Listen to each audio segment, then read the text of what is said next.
我操，什么玩意儿？一辆大运在城里给我撞了！哎，还好，自己吓自己。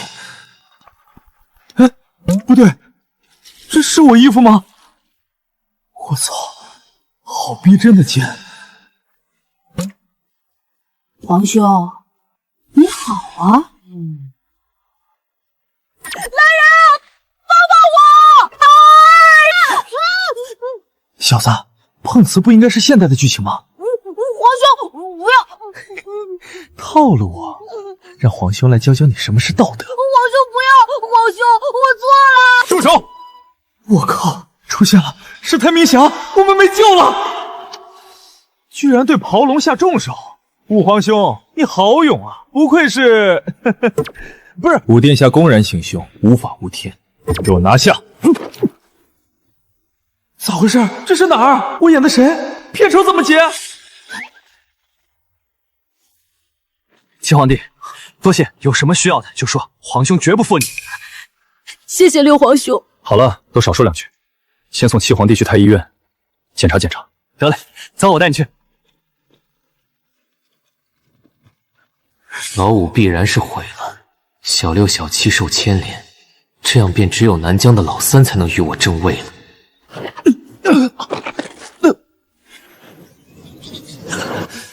殿下，未接上命前，不得踏出此门一步。生母难产，不祥之物。要不是皇家为了堵悠悠之口，我早该被赐死了。前主好歹还有个冷宫能溜达，我这直接喜提禁闭套餐。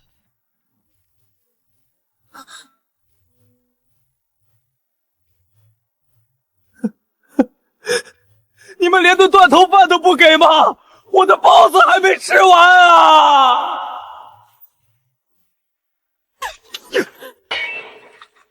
混账东西，他怎敢如此！陛下，你要为明儿做主啊！那畜生，他毁了明儿一辈子啊！他才多大啊！行了，哭有什么用？走，跟朕去看看明儿。是，多谢陛下。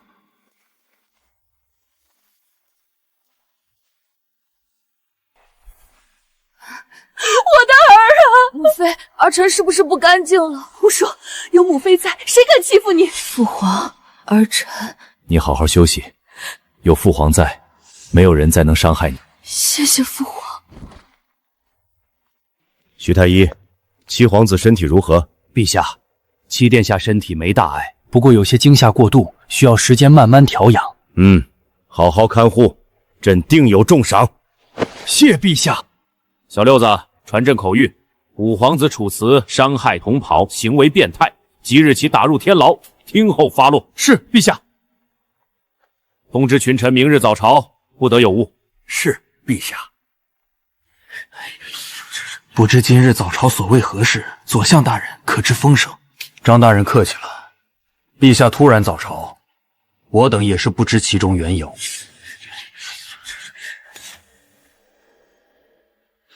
老太师，老太师这么位高望重的人，有10多年没来朝堂了，今日前来，事情可没那么简单。陛下驾到！陛下万安。众爱卿不必多礼，今日朝会乃商讨五皇子成年一事。老太师，快赐座。陛下，老臣不请自来，实在是想念孙儿，也顺便为国分忧。陛下，老臣以为北冥甚好，五皇子若能前往北冥，不但能造福一方百姓，还能安守帝国边境，一举两得。这老狐狸坏得很啊，把皇子往火坑里推，还说得这么冠冕堂皇。对了，陛下，听说帝国要组建重旗，我邢家院献上2000万两黄金为陛下分忧。当真？千真万确，这也是老臣今日来朝堂的主要目的。邢家权势滔天又富可敌国，绑在帝国战车之上未必是坏事。至于老五，送去北冥，既全了邢家颜面，也保了儿子性命。老太师真乃国之栋梁，朕心甚慰。准了。封邢老太师为邢国公，赐国公府一座，良田万亩，10亿千户，每祭100人，8马车驾1辆。恭喜国公爷！恭喜国公爷！奉天承运，皇帝诏曰：五皇子楚辞才华横溢，特赐封地北冥，永镇边陲，谢恩吧。北冥那个穷的鸟不拉屎，出门就能撞见土匪的鬼地方，我一个废皇子去那里，不是找死吗？行，北冥就北冥，不就是刀山火海吗？老子现代人还怕你个原始社会？不就是换个地方从头再来吗？而且好歹是王爷了，是吧？陛下，说吧。你退下吧。是。都是朕的好儿子，一个唱白脸，一个唱红脸，把朕也算计进去了。传朕口谕：五皇子北上，北地9州务必满足其要求，不得以任何名义刁难，违者斩。遵命。就当是朕这个父皇欠你的。爷爷，那废物欺负明儿，您怎么还帮他说好话？就该把他千刀万剐了。丫头，千刀万剐了，然后呢？他再不受宠也是龙子。你想让天下人看皇家笑话，说咱们邢家得理不饶人？可是，丫头，做任何事都要考虑利弊。他一旦去了那祸乱之地，一旦身死，天下必然震动。明儿有你大哥风狼军团的帮助，完全可以打着为皇兄报仇的借口北上。到那时，明儿既成了民心，又积了声望，为日后争储铺路，可谓一举多得，百利而无一害。记住，做任何事都要学会借势。五皇子楚辞即日起正式封地北冥，不日北上称王，着暗龙旗精锐2000，随行护卫，不得有失。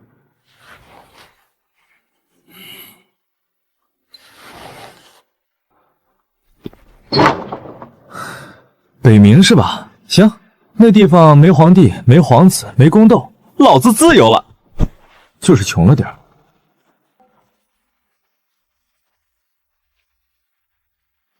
殿下，每人200两黄金，你们可以留在帝都，不必跟我北上。王牌骑兵遭此侮辱，竟不以为耻，反以为喜，真让人无话可说。给你们1天时间考虑，明天一早给我答复。殿下这是认真的。将军，殿下金口玉言，您觉得呢？那黄金谁出？200两黄金一个暗龙旗，朕重新打造的精锐就这么不值钱吗？连护卫都不要，他这是要去北冥种地还是送死？准了，朕倒要看看这个儿子能在北冥折腾出什么花样来。殿下，这是40万01000两金票，40万是2000兄弟们的，多的1000是小人的一点心意。40万两黄金，老子特么一下子成大款了！我的个乖乖！辛苦将军了。对了，2000骑兵北上的粮草也一并准备了吧？过2日我来取。殿下，您不是不要兄弟们了？不要人，但要粮啊！你们既然不跟我北上，那粮草我自然得带走。不知殿下需要多少粮草？你们可都是精锐骑兵，2个月时间，怎么也得3万担左右吧？不过我可没有马匹，草料就不要了，给你个优惠，折合2万担粮食就行。娘的，2万担够2000人吃1年了都。没问题，2日后殿下直接去城北王氏山庄运粮便是。将军爽快，那就有劳了。想不到这个平时不露山不露水的五皇子，竟有如此厚颜无耻的一面，真是让人刮目相看。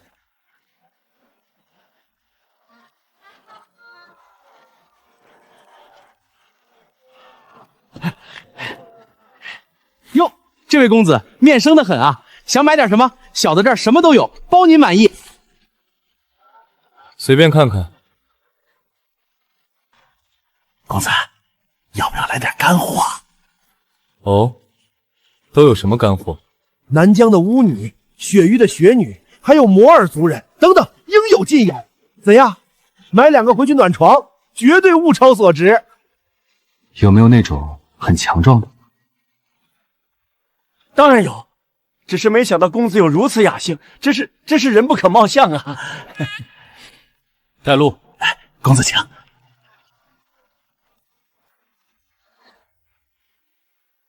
公子您看，这肌肉，这爆发力。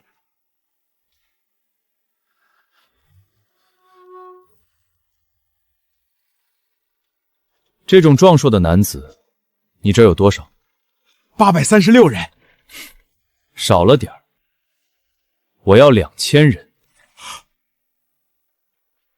2000人，没问题，绝对没问题。公子放心，别说2000，2万人我都能给您凑全。价格呢？1人2000两银子。赚麻了，黄金与银子1比100，2000两银子也不过20两黄金。可以，我缺一个驾马车的，就让他现在跟我走吧。其他的你安排好，2日后送到城北王氏山庄。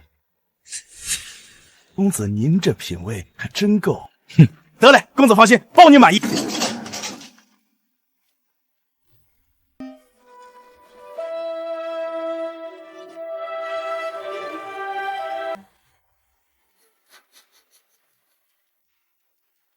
陛下到底还是不放心啊！他始终是陛下的儿子，若在帝国内被害，皇家颜面何存？要死也只能让他死在该死的地方。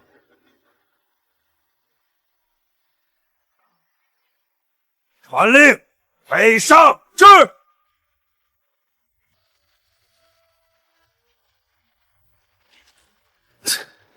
这排上比皇帝出巡还热闹。殿下，前面就是长留府地界了。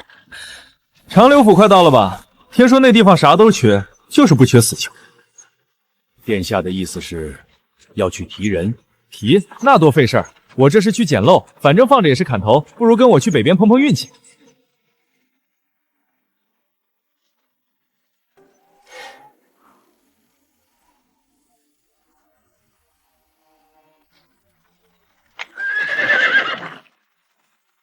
长留府主事无脑，参见五皇子殿下。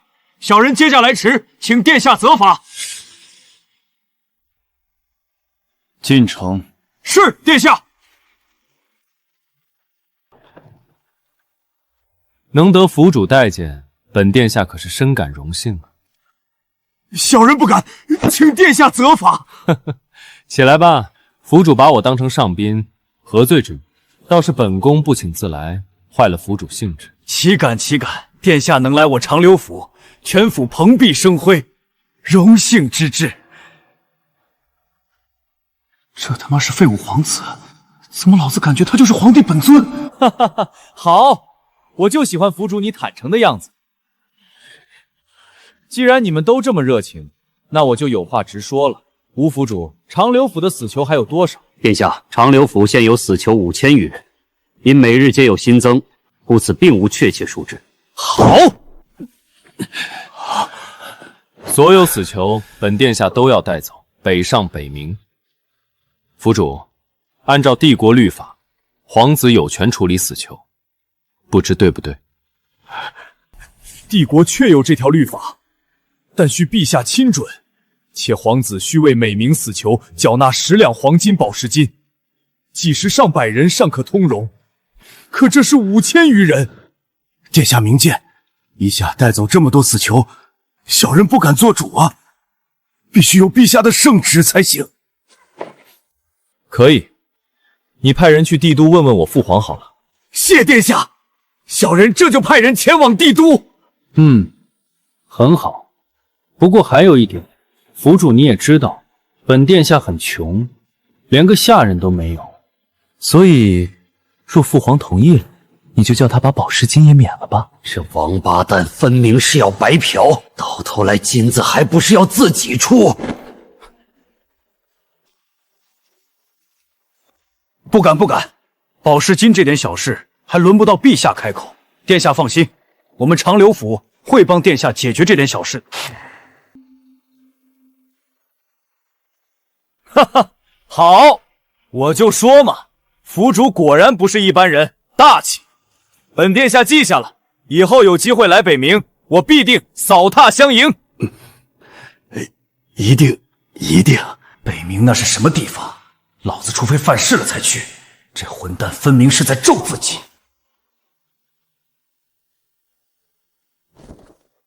母后，不知您深夜叫儿臣来时，皇儿，母后曾多次告诫你，做事不可操之过急，要循序渐进。可你却让母后一次次失望。母后，儿臣一直牢记您的教诲，不敢有半点逾越，请母后明察。是吗？儿臣有罪，请母后责罚。别以为你做的那些事母后不知道，若不是母后帮你清理痕迹，你父皇恐怕早就知道了。你还能舒舒服服待在帝都学习治理朝政？儿臣知罪。母后教训的是，既然那个废物对你毫无威胁，为何还想直接害死人家？母后，儿臣主要是想嫁祸给小七、小六，让他们失去争夺皇位的资格。够了！记住，在皇宫里，你父皇什么都明明白白，包括母后帮你清理掉的痕迹，他可能都了如指掌。别做异想天开之事，否则到头来你什么都不是。母后，我把你安排的那些没意义的事都撤了吧。在帝国境内，谁也不希望一个皇子出事。等他去了北冥，自然有对付他的人。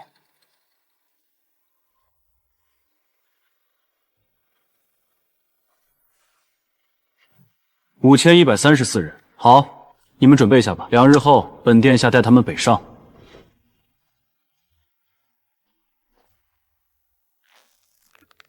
别以为有个好爹就能为所欲为，既然你想死，那我就成全你。走，去7号监狱。殿下，7号监狱关的不是普通死囚。我知道，不然我来长留府做什么？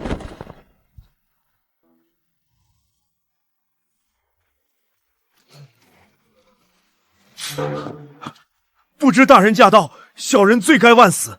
把花名册拿来。是大人。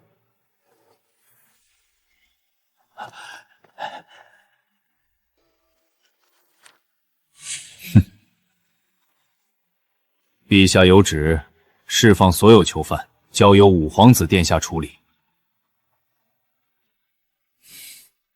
都听见了，放人！上神，你别乱来，我们是来放你的。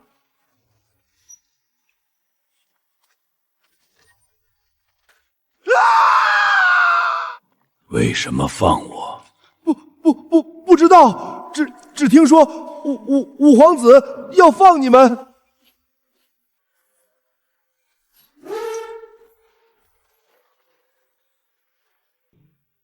带他们去悦来客栈找五皇子殿下。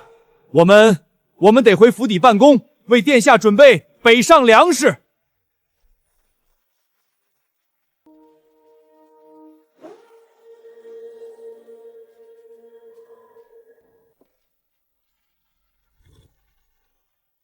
徐伯，你说我们这样做真的对吗？殿下，人非生而就恶，凡为恶者，多以后天心性使然。徐伯原名徐贵，曾游历诸国，见多识广，因得罪权贵被贬为奴隶。若非我买下并解除其奴籍，恐将郁郁而终。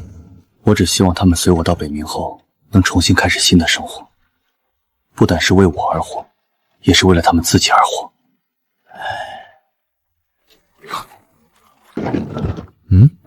好强大的胖子，还有那个长发男，一副屌丝模样，头发都快结饼了还装酷。这群人就没一个正常的。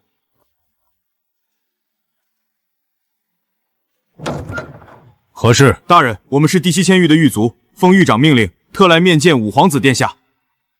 进来吧。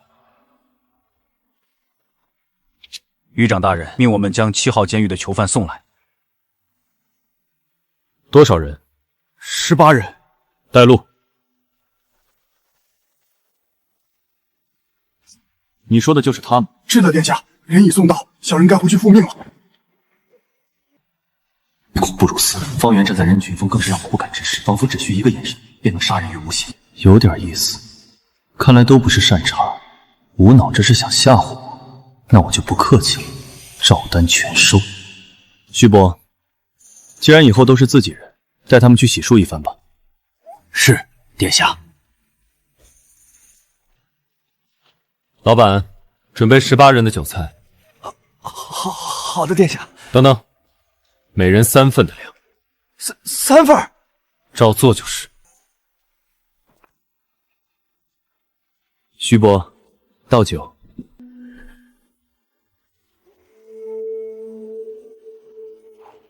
不知殿下这是何意？救你们的目的很简单，我需要一群能为我出生入死的兄弟，不管你们过去做过什么，从现在开始，一切重新开始。为我，也为你们自己，重新活一回，就这么简单。做兄弟，为你卖命，还是为你杀人？不，在我的世界里，兄弟就是大口吃肉，大碗喝酒，有福同享，有难同当。告诉我，你们还有什么？一身酸臭味，一身破烂衣服，你们不过是一群将死之人，有什么好怕的？男子汉大丈夫，当断则断。如果你们畏手畏脚，那就回牢房等死。我要的是气断山河，脚踏九州，睥睨天下的真英雄。好，既然殿下是此等人物，我青云志佩服，愿为殿下效犬马之劳。我从不亏待兄弟，只要有酒有肉，艾法兰也跟着你。哼，酒肉管饱。我右清风也愿为殿下效力。方圆愿为殿下马首是瞻。我等愿为殿下效死命。好，来，兄弟们，为了你们重获新生，也为了我们能有一个光明的未来，一醉方休。你们知道吗？我是帝国皇子，高高在上的五皇子殿下。但是那又怎样？荣华富贵、功名权力就那么重要吗？我告诉你们，我只想好好生活，做一个普通人，面朝大海，春暖花开。去他妈的皇子，去他妈的权力，老子不稀罕！殿下，您醉了，我扶您去休息。我没醉，我要与兄弟们一醉方休。殿下，您醒了。谢谢。殿下，您太折煞小人了。昨晚兄弟们都很尽兴，一切已安排妥当。有你打理，我很放心。一日之计在于晨，一年之计在于春，又是一年春耕之时，真希望到了秋日，人们能收获丰富的希望。一个偌大的帝国，权力都掌握在世家大族手里，何来公平可言？即便自己身为皇子，想要改变这一切，也非一朝一夕之事。殿下，府主求见。有请。小人参见殿下。府主效率挺快嘛，这才不到半月，5000人半年的粮食就准备好了。殿下放心，5000人半年的量只多不少。好，既然如此，明日我便动身北上。这段时间多谢府主招待，以后有时间定要来北冥坐坐。一定。我大楚帝国五皇子楚辞即将北上称王。今天你们是幸运的，因为从今天起，你们不再是帝国的死刑犯，不会被秋后问斩。你们的一切罪责从此清零，你们将是我大楚五皇子楚辞的亲卫队。从今以后，金戈铁马，马革裹尸，你们可愿意？臣要金戈铁马，马革裹尸，誓死效忠，誓死效忠。子规兄，五皇子真是大手笔呀！10万两黄金，5000死囚。你以为五皇子真的拿出了10万两黄金？你也太小看他了。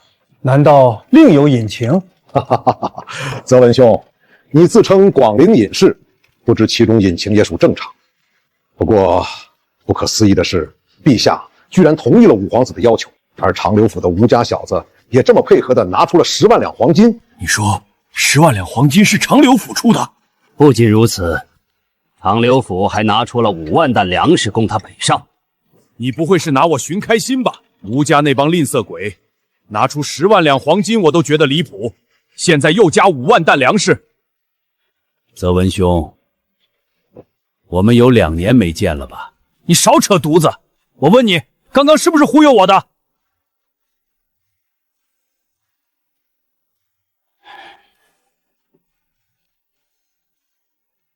我要北上去追随他。可他去的是北冥。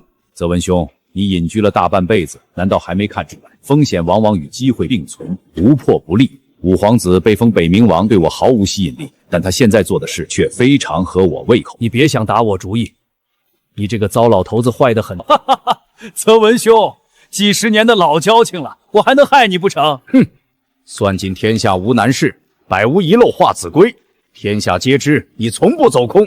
说吧，千里迢迢来找我，所谓何事？我想向你要一个人。你是为了雨儿而来？知我者莫过于泽文兄也。我虽能为殿下出谋划策，却做不到驰骋疆场。而贵公子南宫羽是个不折不扣的帅才，与其让他埋没深山，不如随我北上追随五皇子，也好继承你南宫家的志向。子规兄，我只问你一个问题，若你能让我满意，南宫子弟任你差遣。请说，为何如此看重五皇子？如今帝国最有可能继承帝位的是哪位皇子？2皇子、3皇子、6皇子、7皇子都有可能。2皇子生母乃当今帝后，背后有缥缈宫。3皇子内敛低调，在南疆统兵，生母来处神秘。6皇子、7皇子背后是邢家与王家，7皇子又深得陛下宠爱。泽文兄的分析毫无破绽，天下人都会这样认为，但是这其中为何就不会有变数呢？你是说五皇子？2000暗龙旗，若你站在五皇子的角度，会如何处置？当然是极力拉拢。暗龙旗是帝国最精锐的骑兵，得之胜于雄兵上万。没错，世人皆会如此，但五皇子却用区区40万两黄金就把他们打发了。泽文兄可知为何？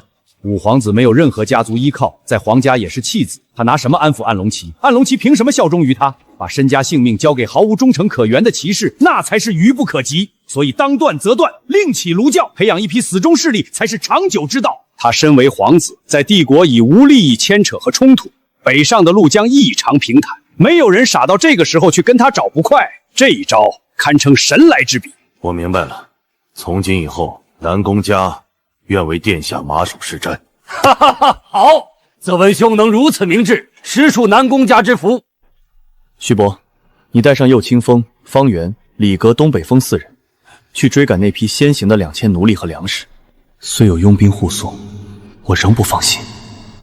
可是殿下，我这里有5000亡命之徒，还有这么一群变态仔，没有上万正规军，休想近我身。殿下一切小心，我一定把人完完整整带到北仑。撤！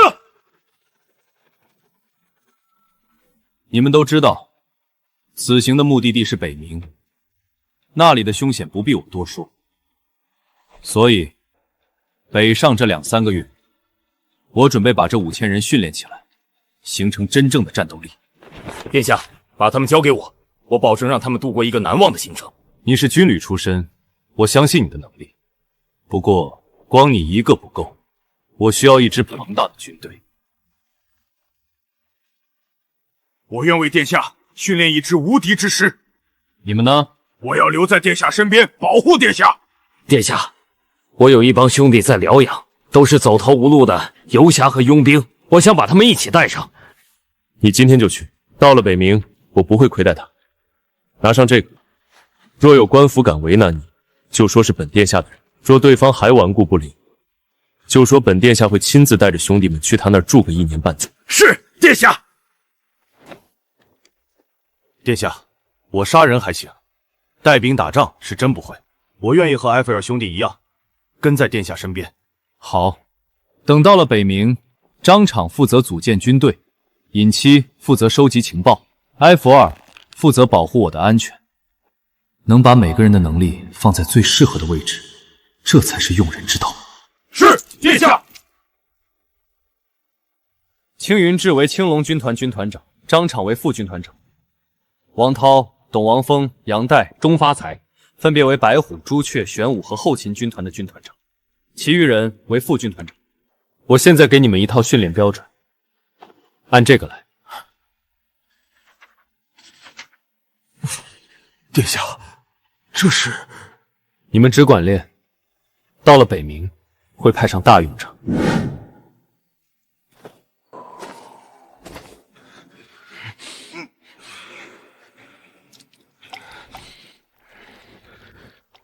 殿下，你看他们一个个生不如死的样子，我怎么感觉特别过瘾？这只是开胃菜而已，好戏还在后头。北冥，我来了。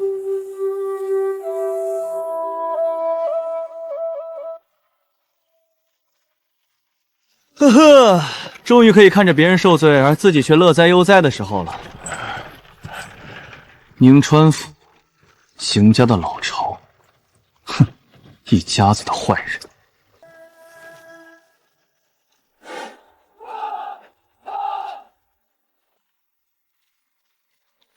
殿下，您找我，通知王涛、玉峰他们暂时停止训练，队伍混编，让兄弟们该干嘛干嘛，拿出自己的痞子德行，回到1个月前刚出长留府的那种状态。遵命，我这就去通知他们。那群家伙可是被逼坏了，这个命令一下，可能都要翻天了。哈哈哈哈！我就要他们翻天！一群坏痞子，你还指望他们乖乖就范不成？殿下，为啥要让兄弟变回痞子样？到时候你就知道了。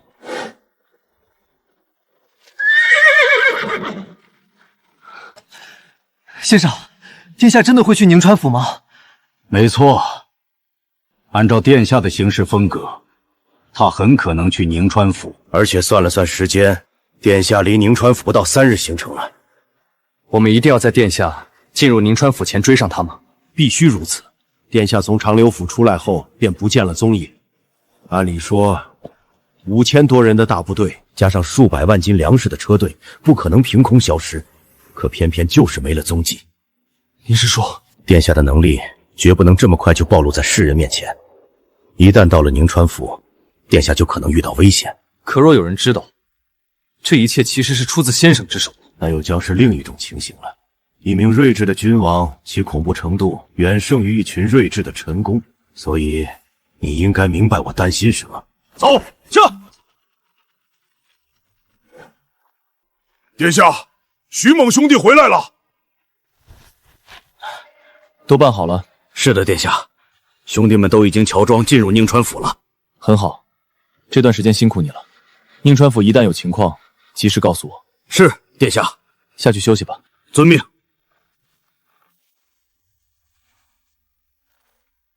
总觉得哪里不对，但一时又说不上来。不愧是天下粮仓，难怪邢家能成为帝国4大家族，源源不尽的粮食就是他们最大的保障。殿下，营外来了2人，说是要见您。什么样的人？一老一少，人气质很是不凡，应该是大户人家出来的。带他们进来吧。草民南公子木参见殿下。不必多礼，起来说话。2位见本殿下，所谓何事？草民听闻殿下封地北冥，虽才疏学浅，也愿追随殿下，以尽微薄之力。2个气质如此不凡之人，放着轻浮不响，却来投靠自己这个毫无权势的废皇子，为何？天下乱局，不立不破，为政者当局者迷，毫无建树。如此一往，帝国危矣。殿下封地北冥，乃潜龙出渊，跳出5行之外，视为不利；斩断暗尾旗，释放数千死囚，视为不破。北冥地大物博，相当于帝国北方9州，此等天然优势，实乃殿下之福。流放被他说成潜龙出渊，卖暗龙旗被他说成斩断枷锁，释放死囚被他说作破局之道。这老头一张嘴能把死人说活，不过听着挺顺耳。先生倒是看得透彻。不敢，草民只是顺着殿下的所作所为分析所得，还请殿下恕罪。无妨，我所做之事世人皆知，先生何罪之有？我看两位气质不凡，必定有过人之处。最近我老是精神不宁，总觉得哪里不对，却又说不上来。你们作为旁观者，能否帮我分析分析？殿下，这也是我们赶在您进入宁川府之前来见您的原因。哦，殿下从封地北冥之日起，草民便开始关注，直到殿下出了长留府，便彻底消失在众人视野之中。殿下若是常人倒也无妨，但殿下是皇子，一个被皇家、被帝国抛弃的皇子。若皇家在帝国内都无法掌控殿下的动向，那殿下去了北冥，便等同于放虎归山。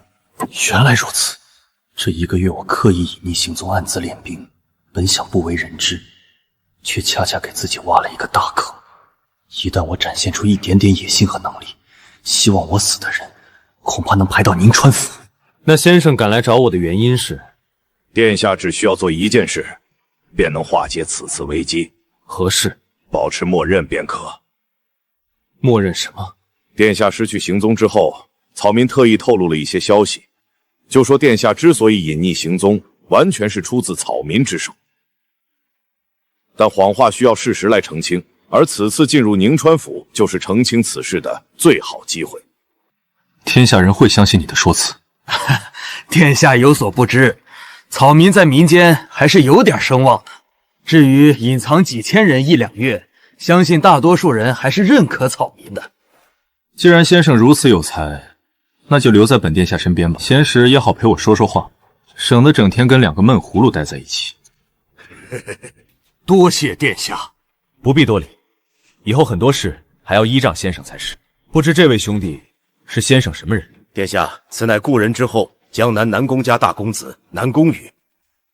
草民此次专门绕道江南院，就是为了公子允。师叔您太客气了，需要小侄，您只需一封家书便可。能让李老头亲自去请的人才，绝对不简单。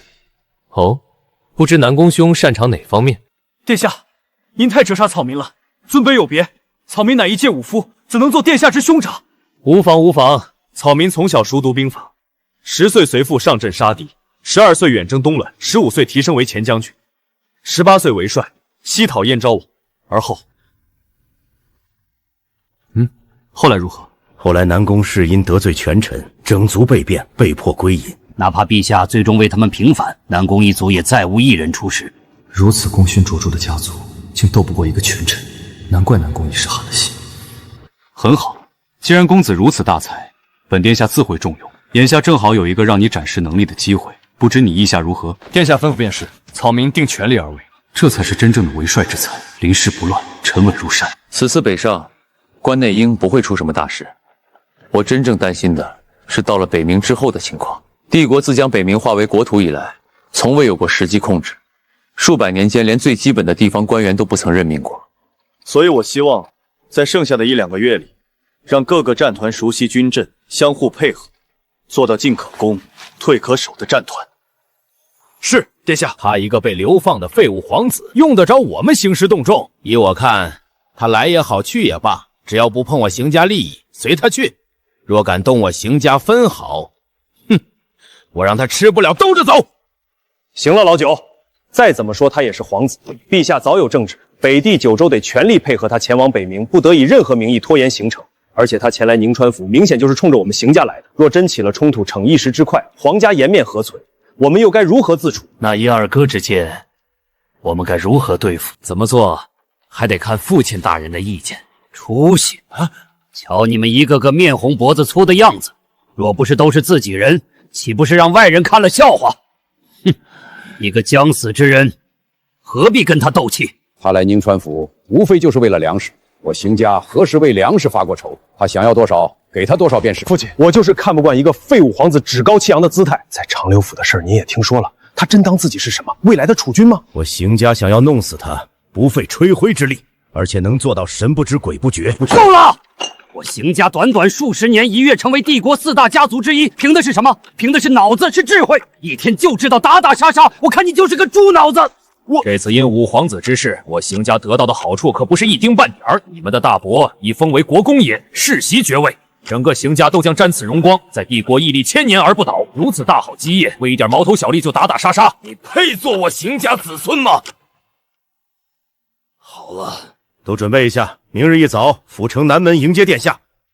都给我长点心，这次不但是做给皇家看，也是做给天下人看。是，父亲大人。李子木，没想到你居然投靠了五皇子，你是真的穷途末路了吗？既然你来我宁川府，就让你看看什么叫四大家族的实力。他日你对我爱答不理，现在我邢家让你高攀不起。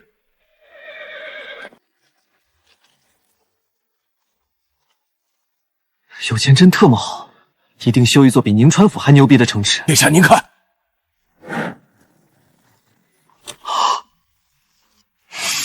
众将士准备迎敌。不知殿下驾到，草民有失远迎，还望殿下恕罪。邢老太爷言重了，您是我母妃的伯祖父，也是我七弟的外曾祖父，论理该是我给您见礼才是。岂敢岂敢！殿下能来我宁川府，乃我宁川之幸。请老太爷请。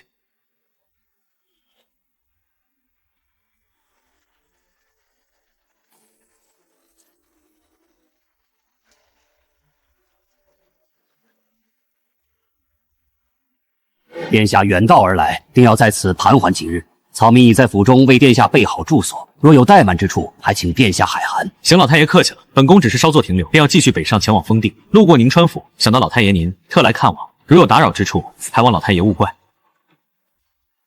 哼，想必这些都是老太爷您的子嗣吧？果然一个个人模人样，如人中龙凤。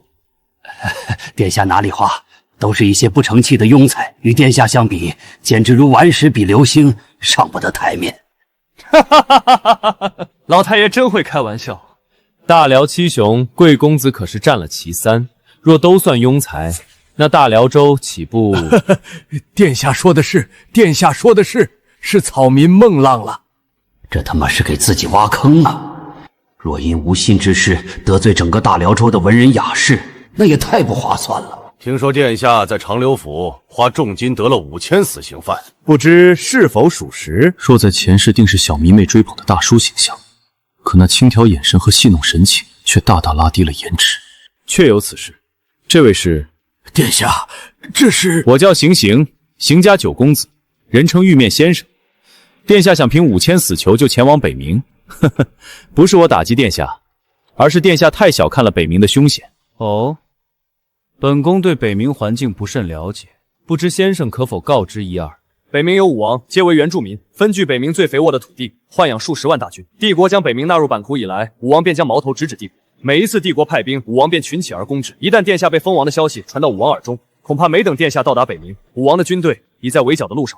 原以为不过是几个占山为王的流寇，没想到竟是拥有数十万军队的地方势力。公子所言极是，此次北冥之行，我家殿下恐怕凶多吉少，所以在没有一定实力前，即使违抗圣命，殿下也不该继续北上。若五皇子真赖在宁川府不走，邢家变成了众矢之的。先生说的没错，是本宫把事情想得太简单了。不知老太爷欢不欢迎本宫在宁川多待些时日？要知道，此次北上，本宫可是毫无保障，哪怕得了这5000死囚，也不过是病急乱投医罢了。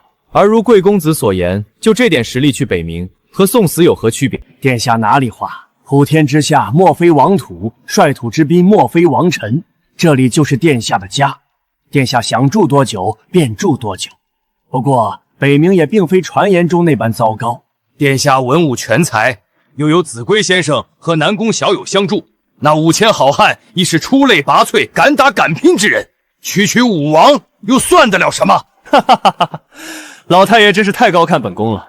本宫常年身居宫中，斗区还行，要本宫去斗5王，那简直不知天高地厚。更何况本宫现在要人没人，要粮没粮，要装备没装备，就凭5000赤手空拳、毫无训练基础的死囚，老太爷莫不是在调侃本皇子？不敢不敢，草民只是以事论事。至于殿下缺少粮食的问题，只要殿下需要，我邢家的粮食，殿下想拿多少便拿多少。老太爷大义，草民替殿下多谢老太爷慷慨。不过如今粮食倒是其次，最要紧的是安全问题。就算有再多粮食，一旦出了北仑关，也不过是为他人做嫁衣罢了。殿下的意思是想在宁川府招募兵士训练军队，可能要逗留1年半载。宁川乃邢家根基所在，若要有所动作，还需老太爷您点头才行。李子木这老狐狸，分明是要把邢家当成免费的练兵场。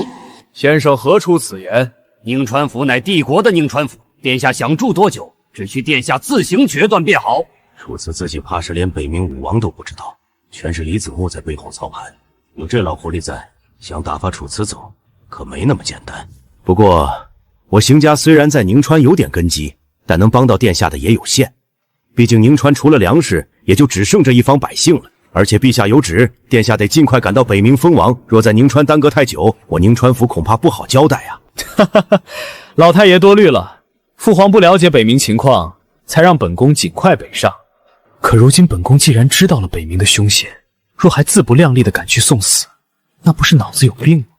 不知殿下需要招募多少兵士？这个嘛，本来殿下在来宁川府前交代草民在此招募2万士兵，但方才听了贵公子对北冥的介绍后，草民以为招募的士兵至少不能低于10万。先生没开玩笑吧？10万士兵，若无陛下圣旨，这可是有造反的嫌疑。不，老太爷误会了，10万只是最基本的数字，若训练达不到要求，可能还要更多。当然，殿下会亲自向陛下请旨。草民相信，若陛下知晓北冥实情，定会毫不犹豫地答应殿下的请求。不知先生要达到何等训练水准才符合需求？若是10万士卒，需达到普通边军战力；若是要达到帝国骑兵团的战力，3万人足矣。当然，要是有5000暗龙骑，或者老太爷您麾下那些训练有素、装备精良的宁川骑兵，哪怕不能与武王抗衡，至少也有自保之力。打不过还能跑吗？不过以殿下目前的实力，就算再过10年，也未必能有你们这样精锐的骑兵团。所以如今只能靠数量优势，至少让武王不敢轻易来攻。因此，招募士卒10万以上势在必行。那是自然，我宁川骑兵可是重金打造的精锐，就算是暗龙骑，谁强谁弱还不一定呢。住口！暗龙骑何等精锐？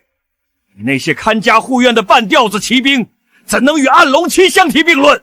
上了战场不哭爹喊娘，我就烧高香了。先生谬赞了，犬子无知，坐井观天，倒是让殿下和先生看笑话了。老太爷谦虚了，邢家骑兵如何，本宫自有考量。如今当务之急是招募士卒，还请老太爷行个方便。殿下，老太爷已在府中设下晚宴，为殿下接风洗尘。殿下舟车劳顿多日，何不先领了老太爷这份盛情？这家伙肯定另有打算，只是不便当众交底。也好，那就麻烦老太爷了。不麻烦，都是家常便饭。殿下能赏光，我邢家蓬荜生辉。殿下请。老太爷请。陛下有心事？先生应已猜到是何事。陛下这么多年一直冷落武殿下，让他早早失去了问鼎天下的可能，倒是用心良苦。也只有先生了解寡人，朕不奢望他什么，只求他平平安安长大便好。可陛下为何又采纳邢家建议，封地北冥？北冥之凶险，可不比帝国太平多少。他虽然早早退出争位之列，可仍有人不放心。毕竟，朕曾亲口答应他母亲，封他为太子。而且他势威力薄，又得罪了邢家，以他的能力，根本不是邢家对手。朕也不希望他搅入这场无休止的争斗中去。陛下果然高明，不破不立，另成一举。实者虚之，虚者实之。这一盘我认输。先生承让了，大约是朕的情绪影响到了先生，才致先生大意失好局。先生觉得这次宁川府之行，他的目的是什么？陛下是否以为吴殿下是冲着邢家的粮食去的？难道不是吗？邢老爷子朝会上的提议，他应该不难知晓。此行宁川，无非是向邢家狮子大开口，得一大笔粮食，在北上称王，既满足了自己，又报复了邢家，可谓一举两得。陛下所言不无道理。大多数那人投靠武殿下之后，事情恐怕没那么简单了。哦，先生说的可是人称百算军师的李子木？正是，此人我略知一二，确有真才实学。他投靠武殿下，想来北冥日后定会有他的一席之地。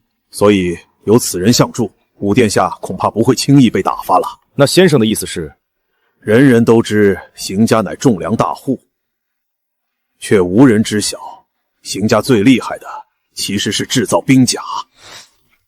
草民早年曾游历北地，偶然从宁川骑兵身上发现了这个秘密。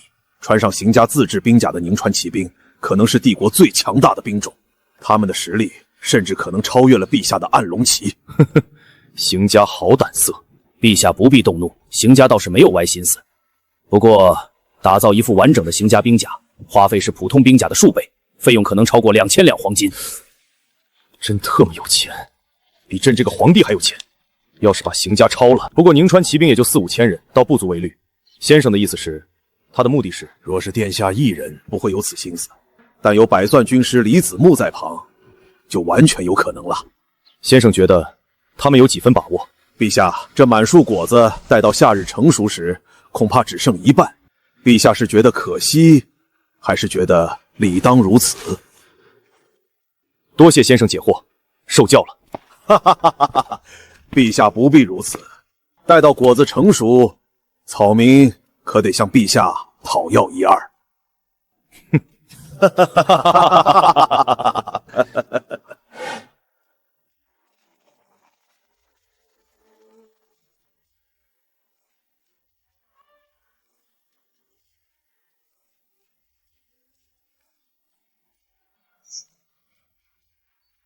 好美。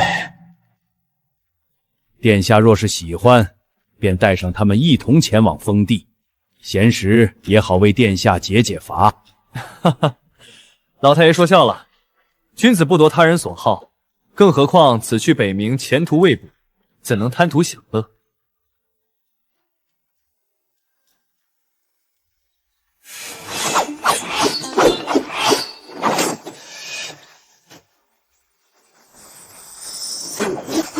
有刺客保护殿下！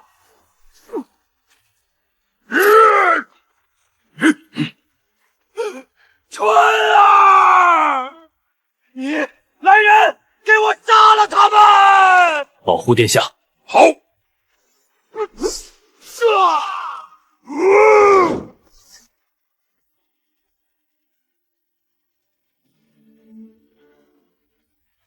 齐军团何在？邢家好大的手笔。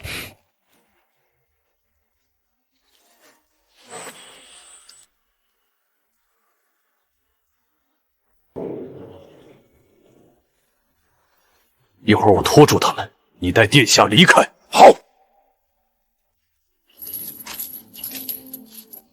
杀！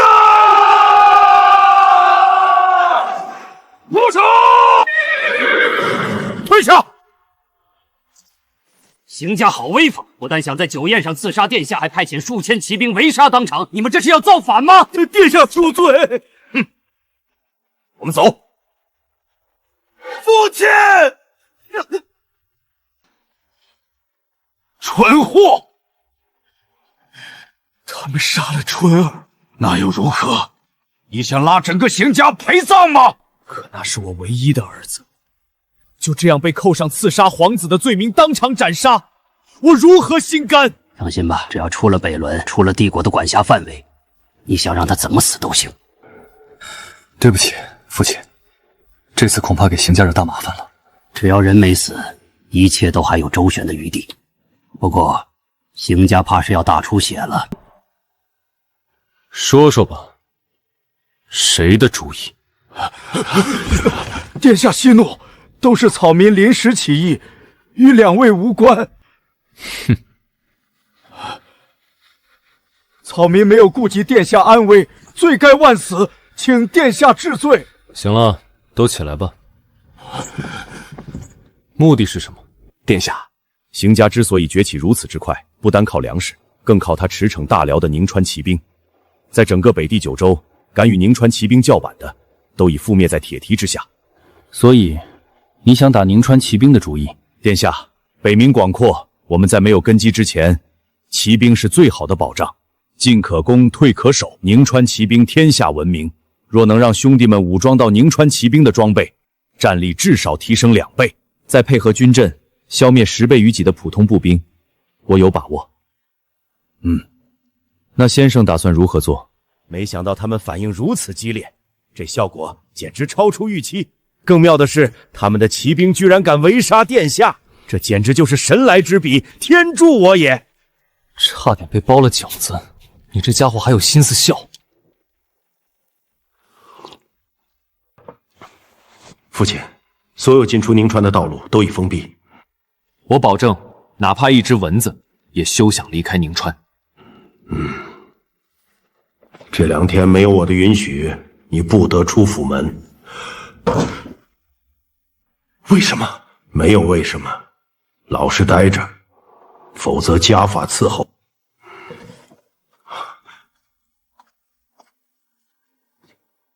你们来的正好，跟我来。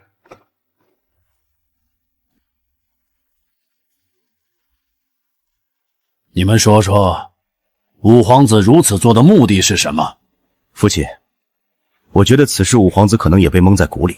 事前他并不知道会有剑舞表演，而利用春儿舞剑污蔑其行刺，这更像是李子木的临时起意，当场斩杀春儿，死无对证，从而坐实邢家的罪责。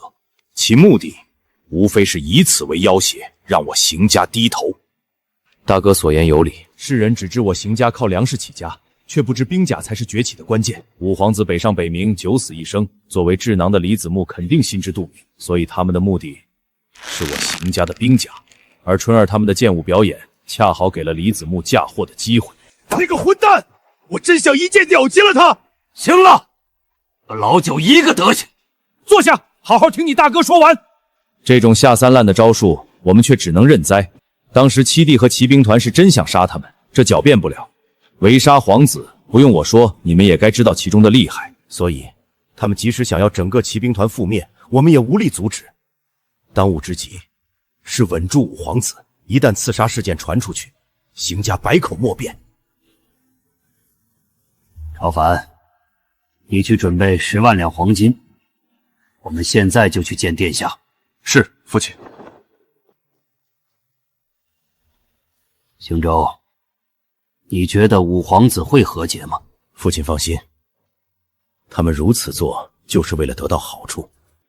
一旦满足他们的要求，他们不会与我邢家鱼死网破。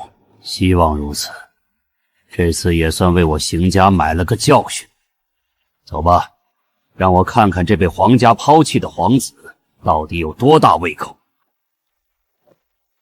子规先生，殿下他……殿下惊吓过度，卧床不起，我已请随行医生为其安神。不知老太爷前来是？殿下在府中受惊，老朽深感惭愧，特备黄金10万两向殿下赔罪，还请先生能在殿下面前多多美言几句。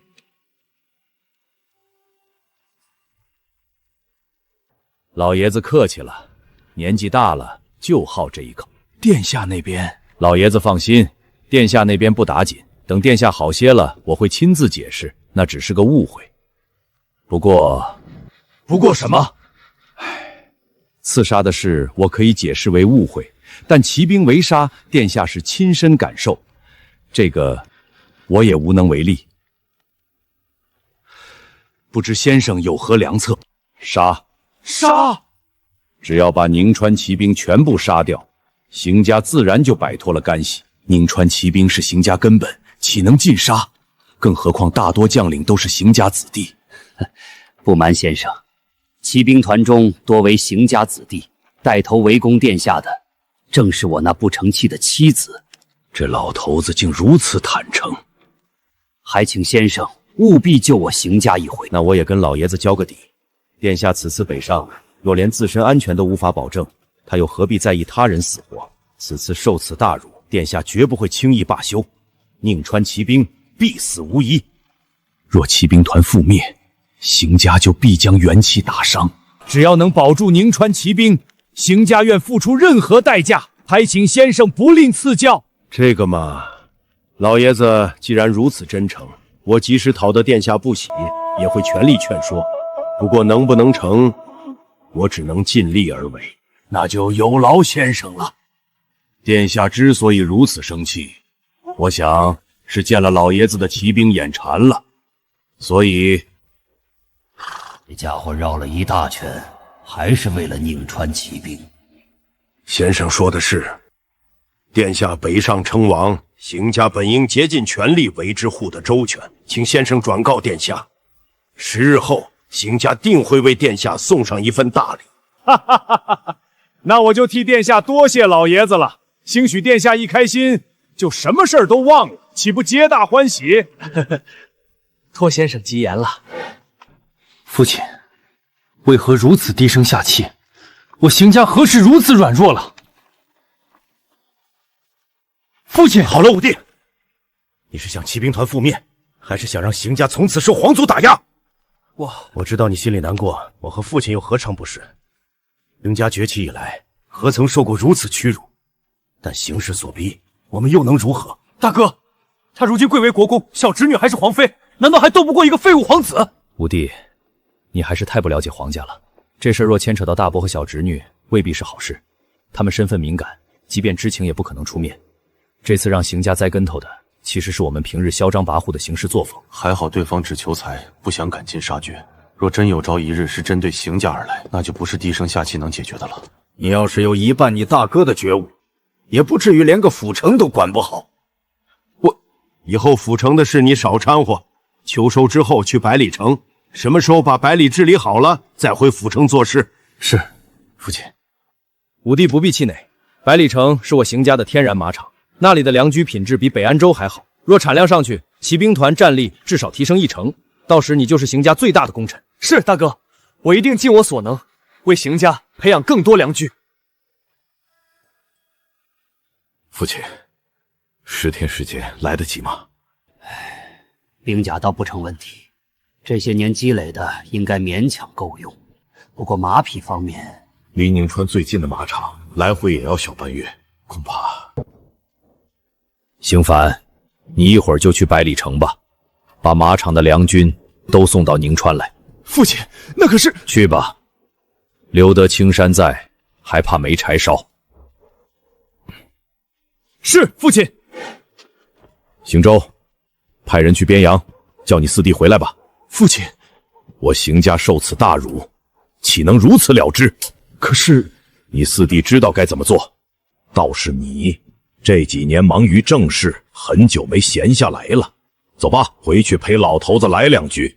是，父亲。你就没有什么话要对我说？除了老爷子说要送一份大礼外，他还送来了10万两黄金和20万两金票。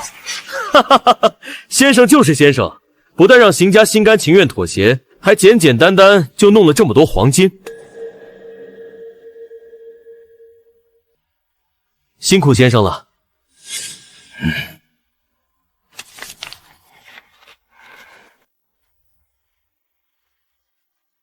老太爷大义，本宫记下。殿下客气了，祝殿下此行一帆风顺，早日抵达封地。出发！这群王八羔子，就让你们多蹦跶一会儿。一旦出了北仑，哼，是我们的，一个也跑不了。哈哈哈哈！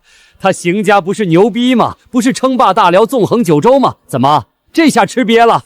大哥，此事当真？千真万确。你看，这是你二哥发回来的密信。哈哈哈哈哈！好，能让邢家如此吃瘪，我白克林佩服。没想到被帝国抛弃的五皇子竟如此能耐，也不知是福是祸。大哥，这都不是我们要考虑的事儿。邢家吃了大亏，咱们该庆祝一番。走走走，今天不醉不归。三弟，你二哥的意思，白家全族将前往北冥，投靠五皇子殿下。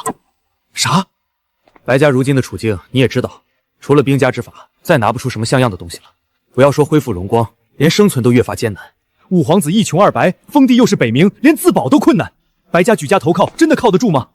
三弟，五皇子可没你想的那么简单。自从封地北冥以来，他做的每一件事都异于常人。从帝都到长留，从长留到宁川，看起来荒唐无比，细想却又合情合理。短短1个多月，实力大增，这些足以说明殿下的能力。人生就像赌局，赌对了飞黄腾达，赌错了从头再来。如今的白家连生存都面临挑战，若还瞻前顾后，恐怕连赌的机会都没有了。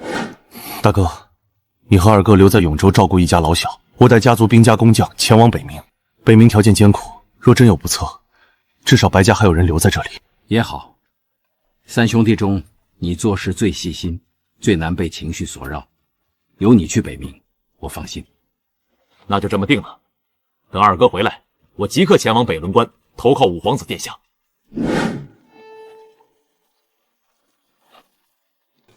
先生，这样下去不行啊！兄弟们根本得不到训练，这行进速度也太慢了。照此下去，能在入冬前到北仑就不错了。殿下放心，我已安排好了。再过几日，一大批运输马车就会到来，到那时兄弟们自然腾得出手，北上的路也会快得多。你从哪里叫的车队？一直跟着我，还能分身不成？这就是为什么我劝殿下不去北安州的原因。难道我只是叫人给北安州州牧送去了一封信？州牧大人得知殿下急需车队后，便马不停蹄派人送来了。什么时候有这么大号召力了？一封信就让一州之牧主动送车队？殿下的王霸之气这段时间展露无遗，号召力自然强大。滚犊子！你那才是王霸之气。如今整个帝国知道你李子木的人可比知道本宫的人还多，你现在可是风云人物。草民惭愧，还请殿下恕罪。先生都是为本宫着想，何罪之有？若不是先生接了我的风头，恐怕咱们很难平安到达北冥。殿下能明白草民的苦心，实乃草民之幸。混蛋！那废物居然不择手段，敲诈我邢家如此多财产！父亲，五皇子太过分了，那属于敲诈勒索。住口！你想让整个帝都都听见吗？可是什么？可是邢家安排刺客刺杀皇子，还是宁川骑兵围杀皇子？他那是污蔑！我二叔那么沉稳，怎么可能让人抓到把柄？够了！这次是我邢家大意了，此事到此为止。谁若传出去，足归处置。是，父亲大人。五皇子是吧？你敢动我邢家，我让你走不出北仑。走！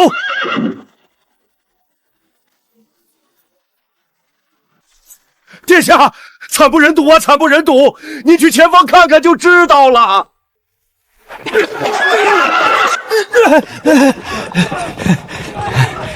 让殿下笑话了，兄弟们不习马性，练练就好，练练就好。都别停，给老子狠狠练，别给殿下丢脸啊！呸！不错，没有艰苦的训练就没有铁打的兵。记住，训练多流汗，战时少流血，别关键时候掉链子。是，殿下。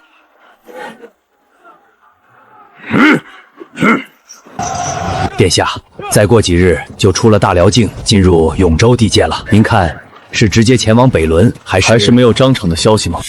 殿下，引龙卫还没有收到任何消息，不过正在加紧寻找中。张敞回辽阳已足足2个月了，殿下放心，大辽州最大的势力就是邢家，他们在吃了大亏后定会折服。张敞兄弟应是临时被其他事耽搁了，应该不会有事。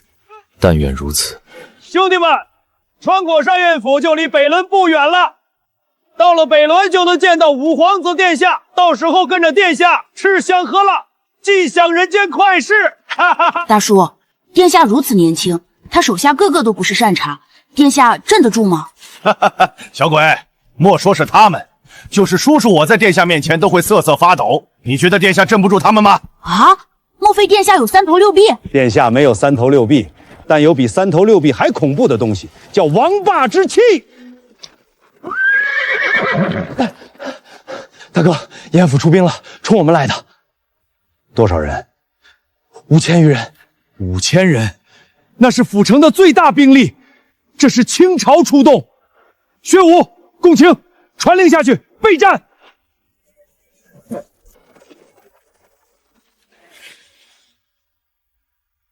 列阵！是，发前场。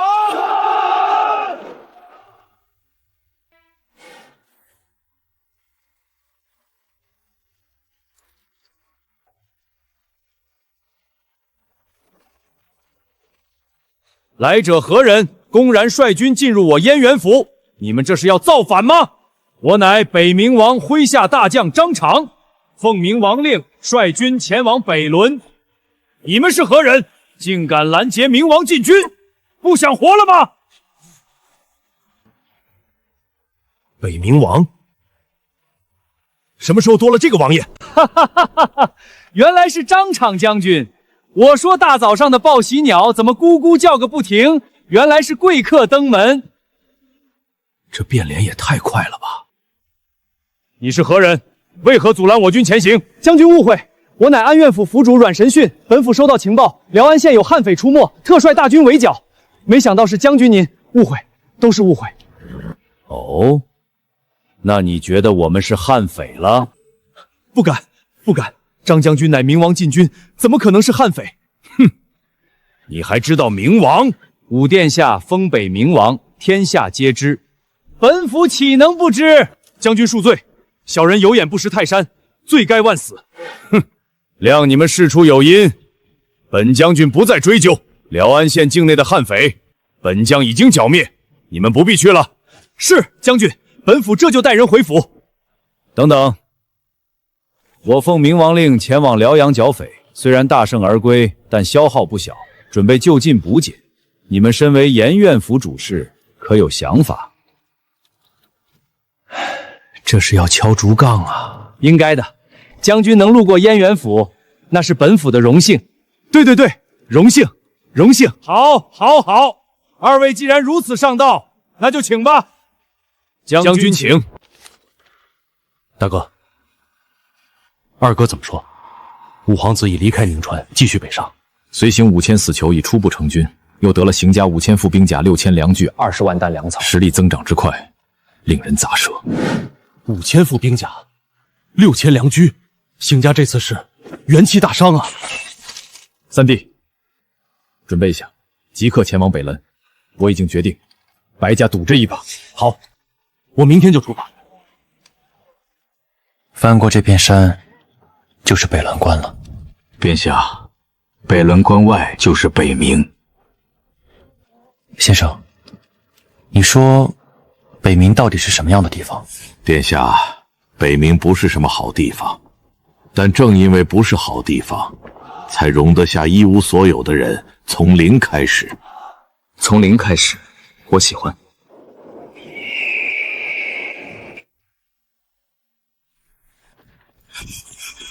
公子，大事不好了！那李贵居然和那帮悍匪一同进了燕苑府城。你说啥？李贵和悍匪走到了一起？废物，都他妈是废物！滚滚，都他妈给老子滚！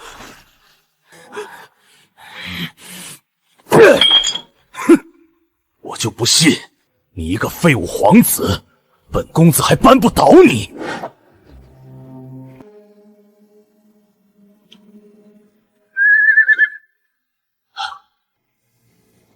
殿下，张敞兄弟有消息了。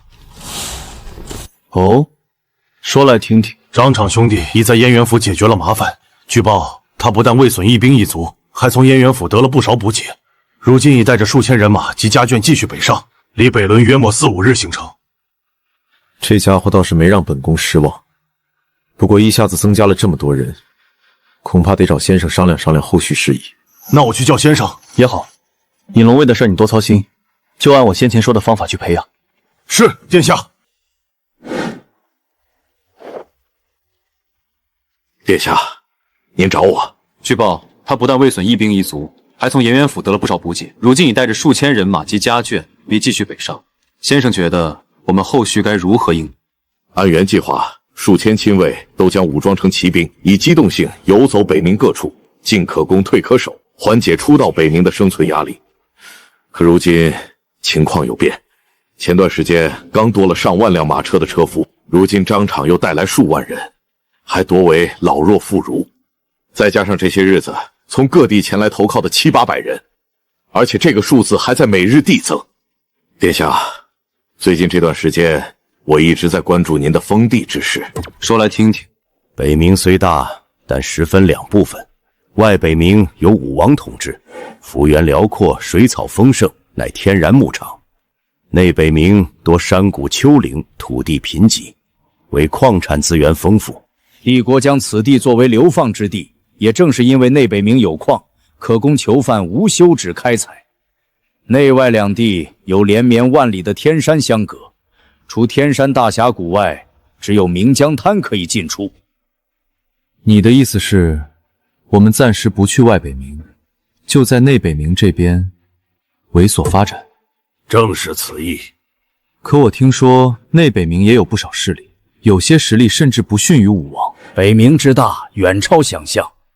即便内北冥地区面积也超过了帝国普通州郡，虽有势力盘根错节，但多数与帝国有所关联。看来也只能如此了。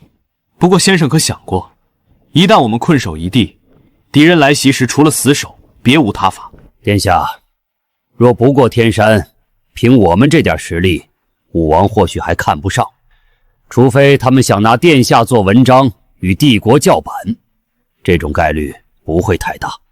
那也有可能是吧？是有这种可能，毕竟殿下被封为北冥王，整个北冥都应奉您为主。以武王的脾性，怎肯让人骑在头上？你不用多说，本宫不是贪生怕死之辈。本宫只是担心，一旦战事开启，受苦的必是手无寸铁的老百姓。如此荒凉之地，竟能建如此雄城，简直叹为观止。殿下，看见那里了吗？那就是1000年前在北仑大败欧尔雅人的叶无双大元帅，正是帝国一代军神无双大元帅。1000多年前，北冥还是荒芜之地，北仑只是当地村民累积的小堡垒。然而，在一个秋高气爽的夜晚，100万欧亚人大军轻松突破北仑，入侵永州，不到10日，整个永州沦陷。时任皇帝楚越大帝亲率100万大军御驾亲征，却在北安州百里奚被围，身受重伤。关键时刻，驻守南疆的大将军叶无双放弃南疆，率50万镇南军挥师北上，在百里奚与欧亚人死战2月，最终欧亚人大军败走，楚越大帝得救，叶无双被正式封为帝国大元帅，率军北伐。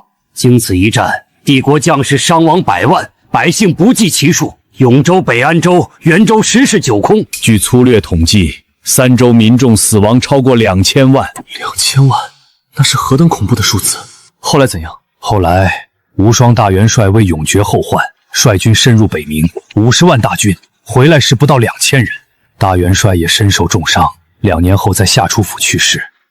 不过据幸存者说，欧尔雅人也损失惨重，有数万族人侥幸逃脱外，其余基本被灭族。先生为何知道的如此详细？皇家正史都未曾记载此事。听说那一战后，帝国禁止任何人讨论和记载奥尔雅人之战，因为那一战之后，帝国国力骤降，兵力匮乏，各州府开始拥兵自重，不听帝都号令，周边更是群狼环伺，烽烟四起，帝国随时可能分崩离析。一个庞大帝国若无强大军力支撑，后果何其可怕！楚越大帝重新任命东南西北4路大将军，给予无上权力，掏空国库，组建了威震天下的4镇军团，帝国才得以喘息。就是现在的镇南、镇北、镇西、镇东4大军团，也算是吧。不过时代变迁，一切早已物是人非，4大军团也不过是徒有虚名罢了。先生可知其中缘由？殿下可知4镇大将军之族？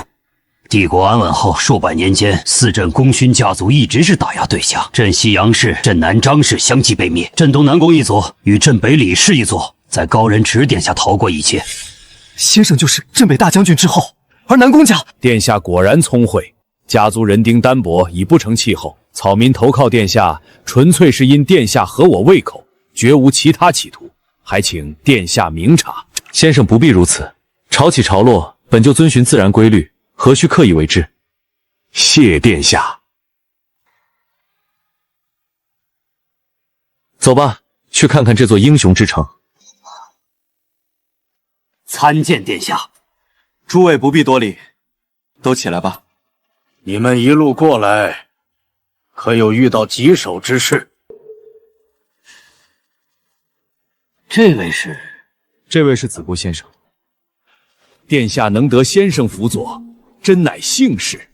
这一路北上倒无大碍，只是到了夏初府，却不得官方待见，府城兵士每隔3、5日便来清查一次，搞得我们很是被动。若非克制，恐怕早已起了冲突。还有什么？夏初府主曾传出话来，说殿下在其他地方疯疯癫癫，他管不着，但想在夏初府闹事，就得看看殿下有几斤几两了。这夏初府主什么来历？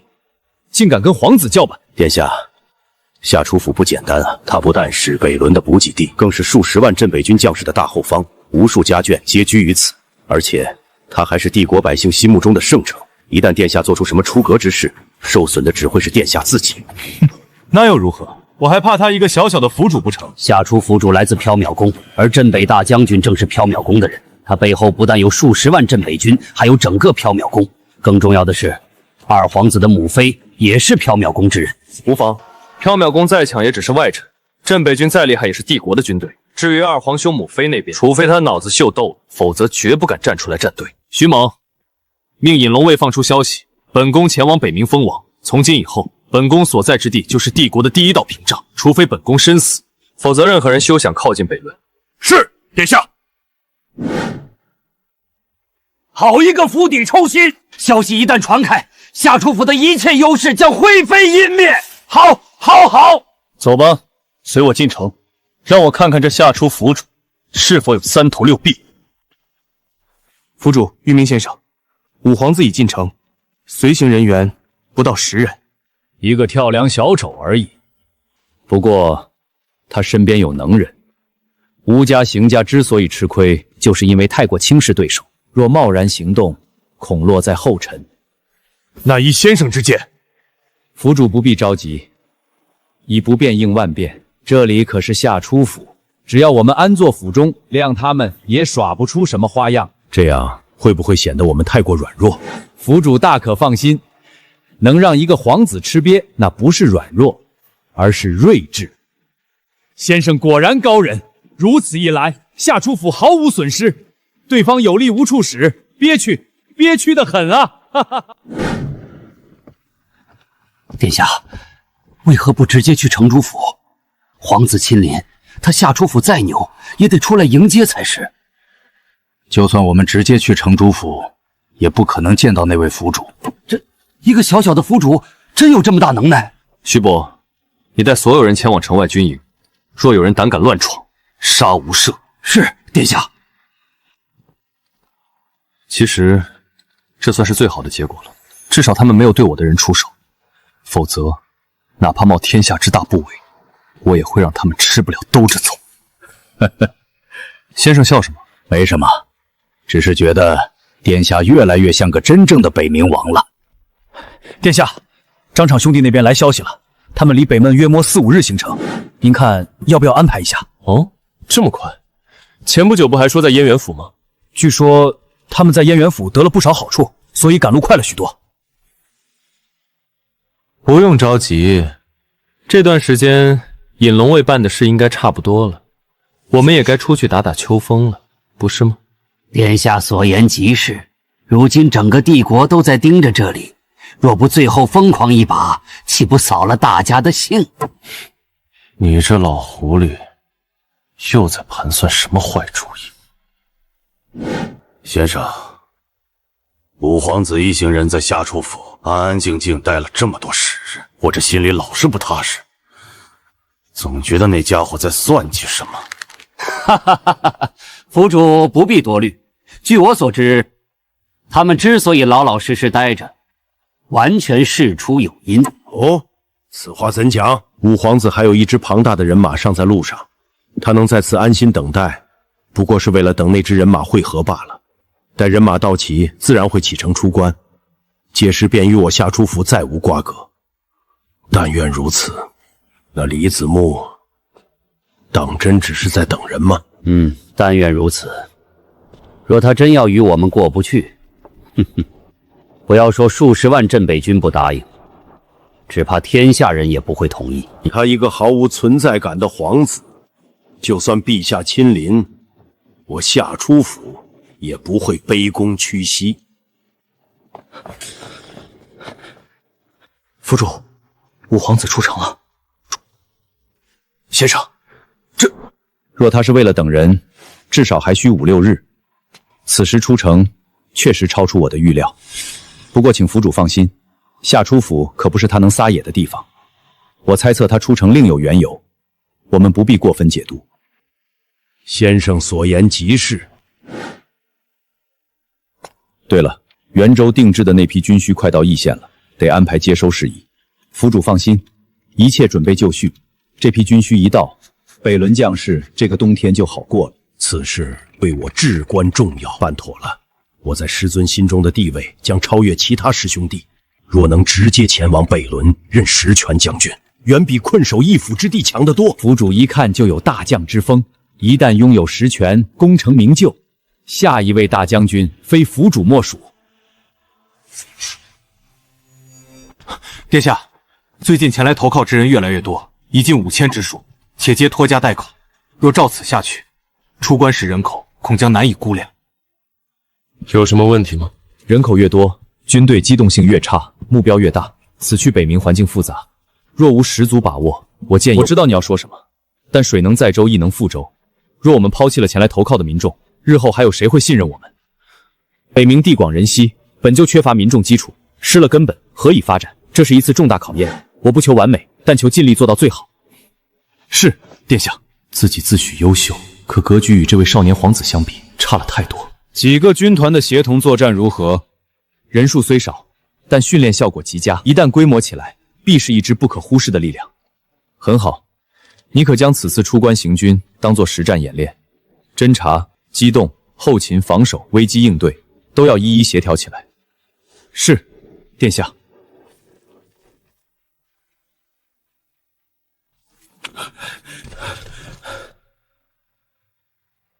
殿下，徐猛兄弟回来了，事情办得如何？殿下，都已打听清楚，那批物资是送往北仑的，数量庞大到难以想象。先生怎么看？殿下，若我们此刻动手，一打草惊蛇，整个军营都在夏出府监视之下，稍有风吹草动，对方便能第一时间反应。张场那边几千人可不一定把握得住。张场兄弟那边可不止几千人，还有数万家眷，皆是打家劫舍的好手，以有心算无心，可保万无一失。好，此事若成，记你首功。谢殿下。真是一个不安分的主。先生，你觉得他这样做的目的是什么？陛下，四镇大军职责何在？镇守帝国门户，防止外敌入侵。可武殿下封地北冥之后，帝国的北方门户还是北仑吗？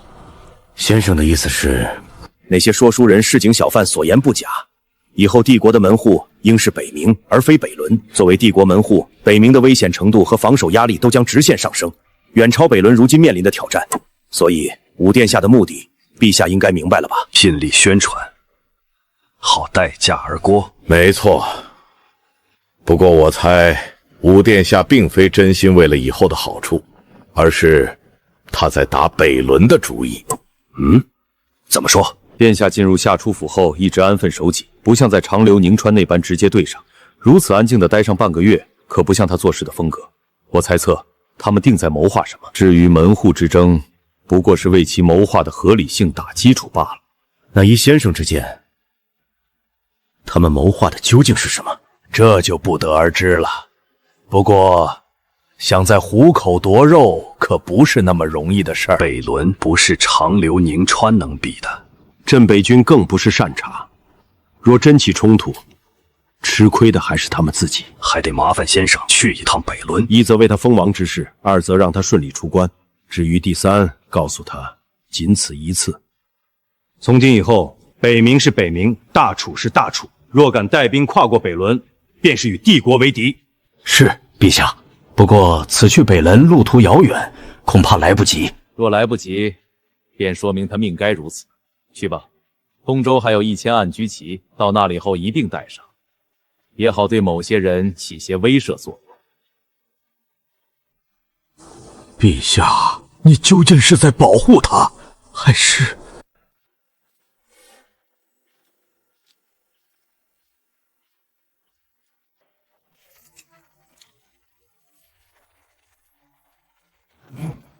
草民参见殿下。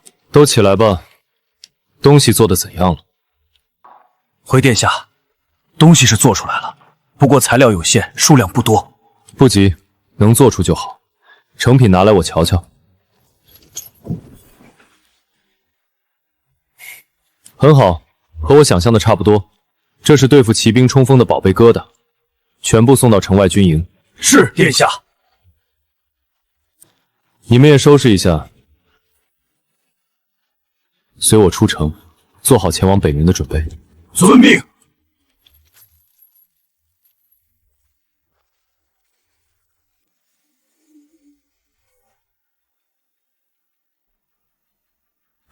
殿下，这小玩意儿是做什么用的？别小看它，这可是对付骑兵冲锋的宝贝疙瘩。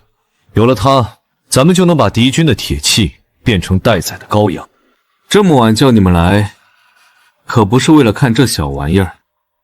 现在安排出关事宜，明日一早，中发才率后勤军团带上所有非战斗人员进入北冥。董王封杨代率朱雀玄武军团负责大部队安全。北冥那边会有张远商队的人接应，到了北冥跟着商队行军即可。青云志的青龙军团、王涛的白虎军团继续留下，等待最后命令。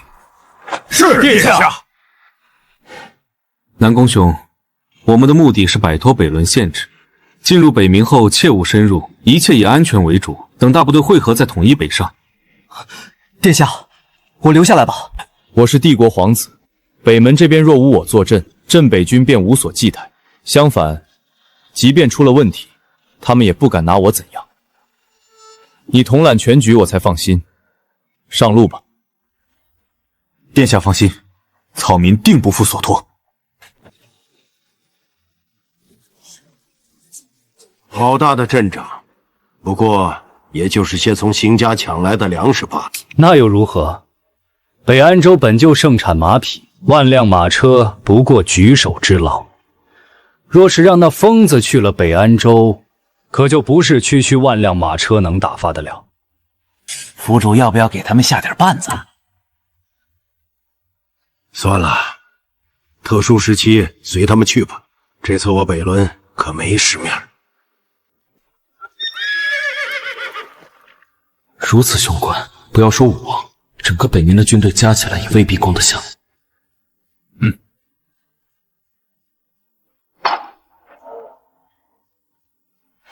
殿下保重，去吧。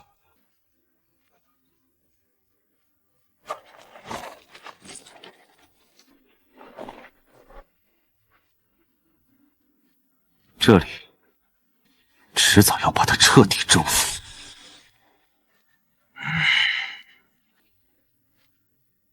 走吧，回北仑。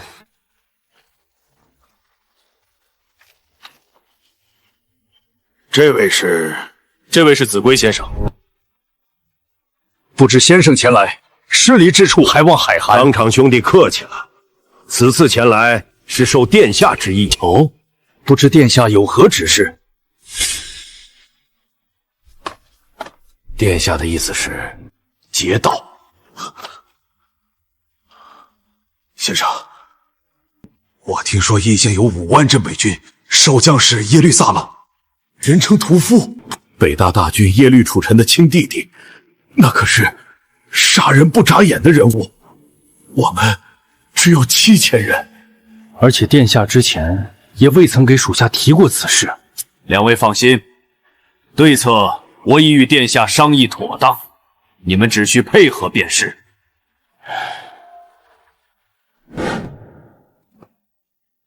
将军，听说五皇子在夏初府吃了鳖，不知此事属实。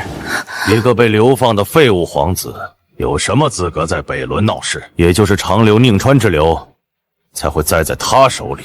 将军说的对，在北仑，我们就是天地。没错，除非陛下亲临。至于其他人，世龙也得给我盘着。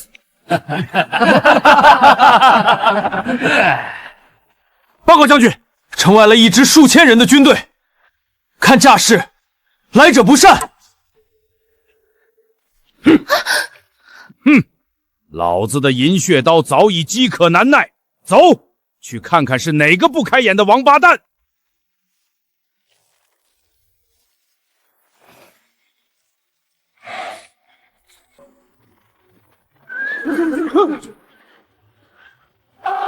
来者何人？此地禁行，速速离开！否则杀无赦。先生，不愧是四镇最强的镇北军，就这气势，足以摧毁一般军队的心理防线。明王座下李子木见过将军，奉明王殿下之令前来义县收取物资，还请将军行个方便。明王？什么明王？在北仑只有我们大将军，明王又是个什么东西？你找死！混蛋！将军还是克制些好，否则不要说你，整个北仑都可能陪葬。你在威胁我？不是我在威胁你，而是你正一步步把整个北仑推入火坑。哼，少拿北仑说事！今日不给个合理说法，定将你们屠戮一空！大将军，就这样放他们过去吗？怎么，用你来教我做事？不敢。邢家和缥缈宫一向交好，将军与我大哥同为一方大将军，这次邢家受此屈辱，我大哥远在西野，鞭长不及，我一时情急冲撞了大将军，请将军责罚。若不是看在邢国公和镇西大将军份上，你连与我说话的资格都没有。是。这次因特殊原因，北仑不可能与他正面冲突，想来国公爷和镇西大将军也能理解。不过宁川骑兵想追出北仑，我倒是可以答应，条件是他和他的人马全部出关2日之后。多谢大将军，别说2天，就算给他10天，他们又能跑到哪里去？将军可认得此物？圣旨又如何？本将军只听大将军之令。何况，谁知道你这圣旨是真是假？将军不信也情有可原。不过，将军可曾想过，若这圣旨是真的，而将军今日阻了明王殿下收取物资，耽误了北冥防务，致使外敌有机可乘，这通敌的罪名，将军担得起吗？你在诈我！将军言重了，我只是个传话之人，话已带到，做与不做，全凭将军决断。不过将军若想现在动手，我保证，这7000亡命之徒死战不退，将军5000骑兵即便全面我等，也必元气大伤。届时若是有人趁虚而入，那些送往北仑的军需物资出了什么差错，将军觉得这话该传到谁耳朵里？你想要什么？很简单，义县所有粮库由明王府的兄弟搬走3成，剩下7成足够将军大军过冬。明王殿下说了，镇北军弟兄戍守边疆不易，自不会赶尽杀绝。3成好大的口气，最多1成。3成，一个子儿都不能少，否则今日之事天下皆知。3成，给你，拿了东西立刻滚出义县，从今往后别让我再见到你。先生，成了，成了，走吧，带兄弟们搬粮去。李子木，五皇子，这个仇我耶律撒冷记下了。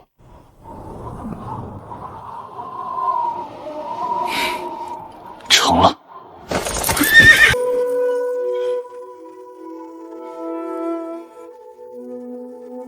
义县3成粮草已到手。3成粮草只是开胃菜，可重要的是，咱们在镇北军心里种了根刺。父皇，你说北冥是北冥，大楚是大楚，可终有一日，我会带着北冥的千军万马，堂堂正正走回这道本文。从踏出北仑关起，咱们就是一群在北冥讨生活的亡命之徒，不必多礼。内北冥最大势力为黑风寨、白骨帮以及最棘手的铁壁城，城主自称北冥侯，拥兵8000，与欧月雅人有关联。5000能战之兵对8000甲士，胜算渺茫。黑风寨、白骨帮先留着，脚跟没站稳之前不打仗。分3路，南宫羽带青龙、白虎扎营修工事，白家兄弟找矿脉，张远带商队，徐猛带引龙卫探清地形人口。3个月后，我要让整个内北冥都知道，北冥王来了。遵命。先生，咱们能活多久？在这里能活下来的人，从不算能活多久，只问敢不敢先迈出那一步。北冥，我来了。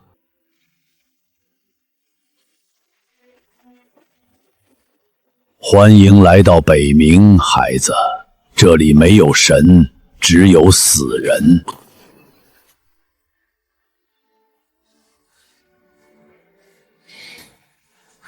5000死囚，7000悍匪，2万贱民，有趣。商队头批回来了，铁壁城放话，无名山谷方圆100里是贺兰侯的地盘，咱们扎营要交地皮税，每月500担粮食，否则怎样？贺兰侯会亲自来收，说是收税，来掂掂咱的斤两。500担，他要的不多，给了。殿下，给，但别直接给，找铁壁城商会的人买500担粮，直接运进城，付双倍价。就说北冥王初来乍到，给贺兰侯的见面礼。这粮要经10家商户之手，每家都知道是北冥王送的。妙，杀人不见血，满城皆知。让贺兰侯自己人里传出风声，说他收了咱的粮。他要500担，我给1000担。铁壁城8000人，粮食缺口从不小。他若真收了粮，城外饿着的散兵游众会觉得铁壁城只在乎自己肚子。他若不收，1000担粮转一圈落在百姓手里，人心就散了。一石二鸟，收与不收都是输。可贺兰图不是傻子，他若真好对付，也坐不稳北冥侯这把椅。传令，营地照常扩建，防御工事加倍，白天动静闹大些，晚上再偷偷在工事后头多挖2层地道。明白。埃菲尔，带鹰骑队每天在谷口练骑射，要让铁壁城探子看见咱们骑术不行，马也瘦。装孙子，这活我熟。不是装孙子，是让贺兰图觉得他伸根手指就能碾死我们。先生，我方才撒了谎。哪句？我不只是要在铁壁城中刺，我要让贺兰图主动来打我。欲擒故纵？不是逼他出兵。5000人能守，但守不住8000人全力一击。可他若分兵4路2路，哪怕1路，我就能吃下他掉下来的肉。你有把握？玉简里那行字，我琢磨了整7天。冥王之道不在御众，在御事。那臣便陪殿下遇上一回事。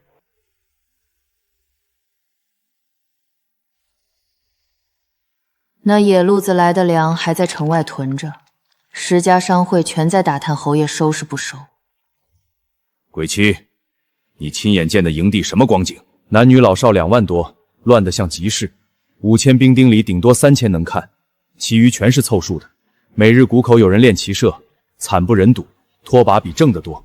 哼，粮呢？真粮，从义县拉来的官粮，少说3万担。楚家小子出手阔绰，500担税给1000担，还走10家商后送进城。三娘，你说他是真傻还是装傻？傻子不会挑无名山谷扎营，前有水源，后有退路，左右山势如何报，易守难攻，不傻。可他那兵将着实差劲，属下连个像样斥候都没放出来。3000能战之兵，2万张嘴，3万食粮。若我给他围上3个月，他吃什么？北冥冻土，3个月连根草都长不出。所以侯爷的意思是围而不打？不，我要打，但要让他以为我围。鬼妻，你带2000轻骑绕后北口断他水源。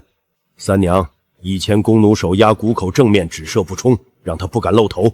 是。涂山涂海，你兄弟俩各带1000甲士，从东西2侧山脊摸下去。我要他在睡梦里脑袋换家。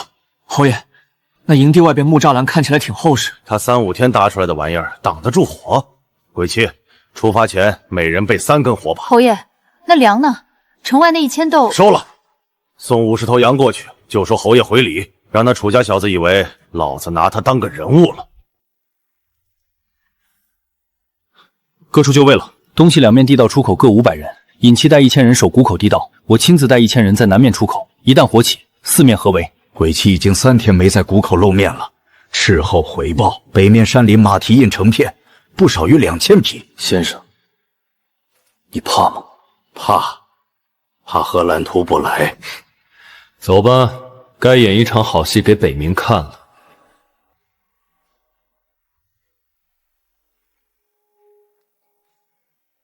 来了。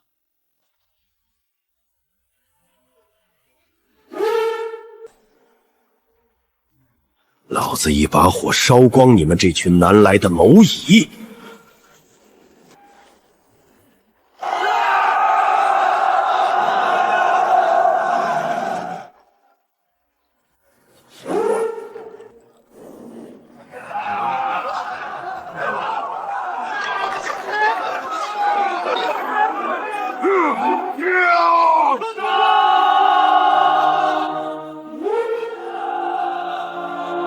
埋伏，撤！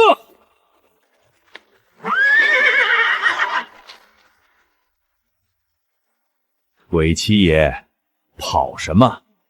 我家先生等您喝茶。动一下，你死。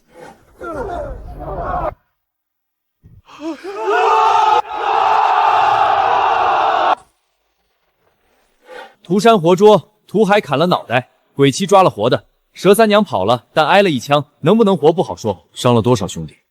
亡73，伤210，值了。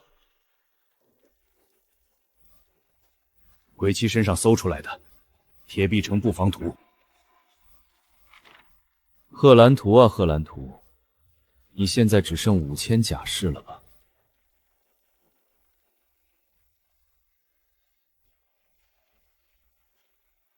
折了多少？东西两路甲士活着回来的不到500，弓弩手折了60%，轻骑被绊马索和地道伏兵杀了大半，我被活捉，他们故意放我回来送信。他说什么了？城外那1000担粮已经被连夜搬回营地了，那50头羊他收了，回礼是封信。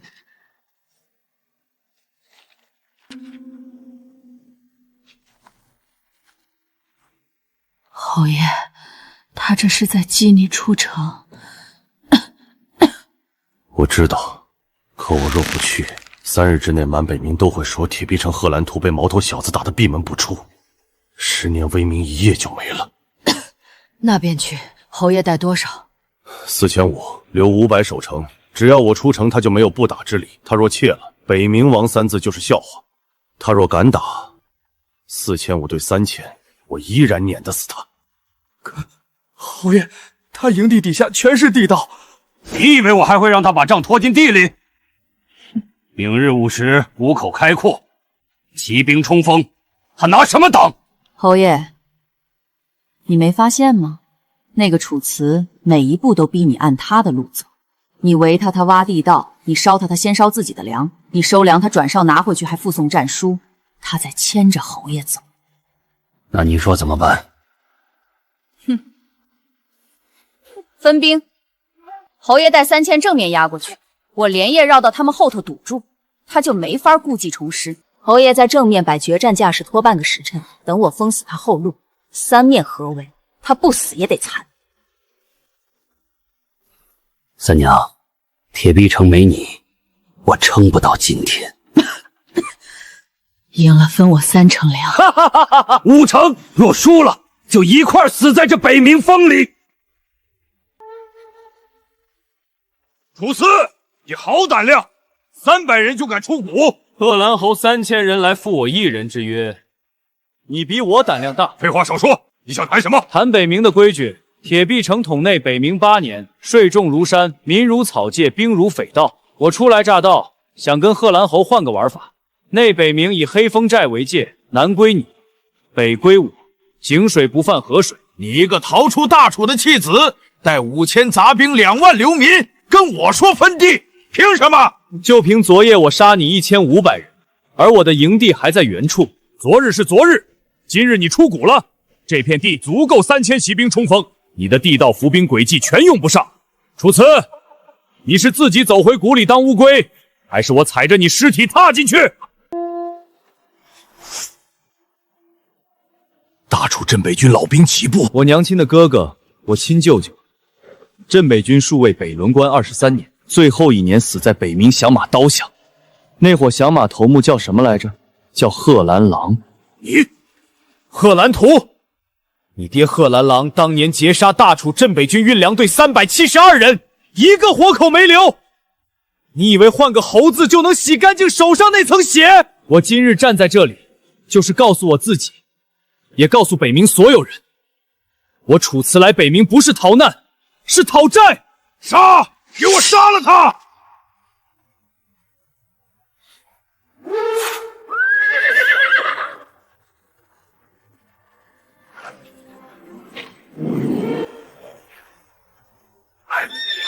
冲过去！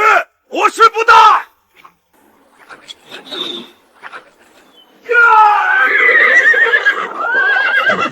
你从一开始就是故意引我出城，什么战书，分地讨债都是饵。我跟你说要换个玩法，可侯爷连开口的机会都没给我就动了刀。你杀了我，铁壁城还在。佘三娘带500甲士守城，你打不进去。佘三娘，贺兰侯不妨回头看一眼，那支烟是铁壁城的方向。三娘，他昨夜挨那一枪不轻，但比那一枪更重的是我让张敞送去的10万弹粮票。大楚钱庄通兑，他替你守了8年北冥，你给过他什么？一生5成粮。贺兰侯，你把人心想得太便宜了。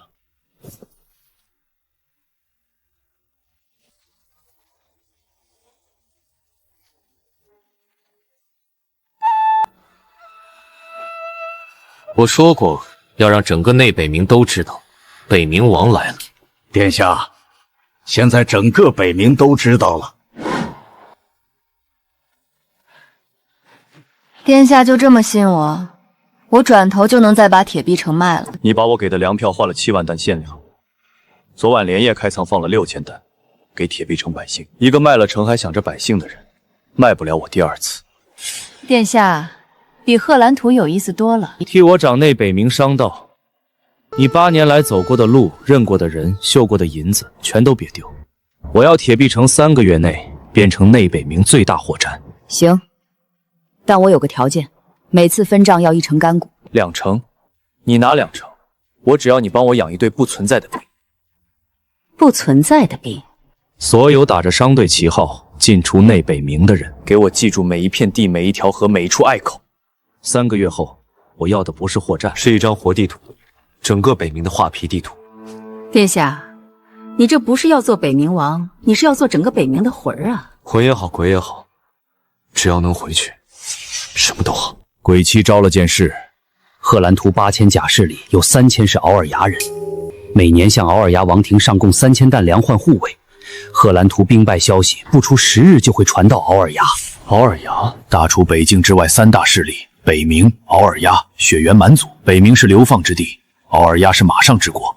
敖尔牙王庭早想吞内北冥，贺兰图一直替他们挡南边目光。现在贺兰图倒了，他们不会坐视铁壁城落到别人手里。多久？最快1个月。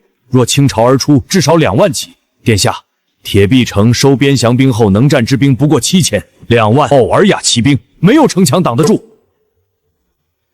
1个月够了。殿下要做什么？贺兰图打了8年仗，粮从哪儿来？敖尔牙人给的，商路从哪儿走？佘三娘签的，人脉情报地盘全是他一刀一刀抢来的。我要是跟他一样，就算守住铁壁城，也不过是另一个贺兰图。那殿下要做什么？我偏要选一条跟他完全不一样的路。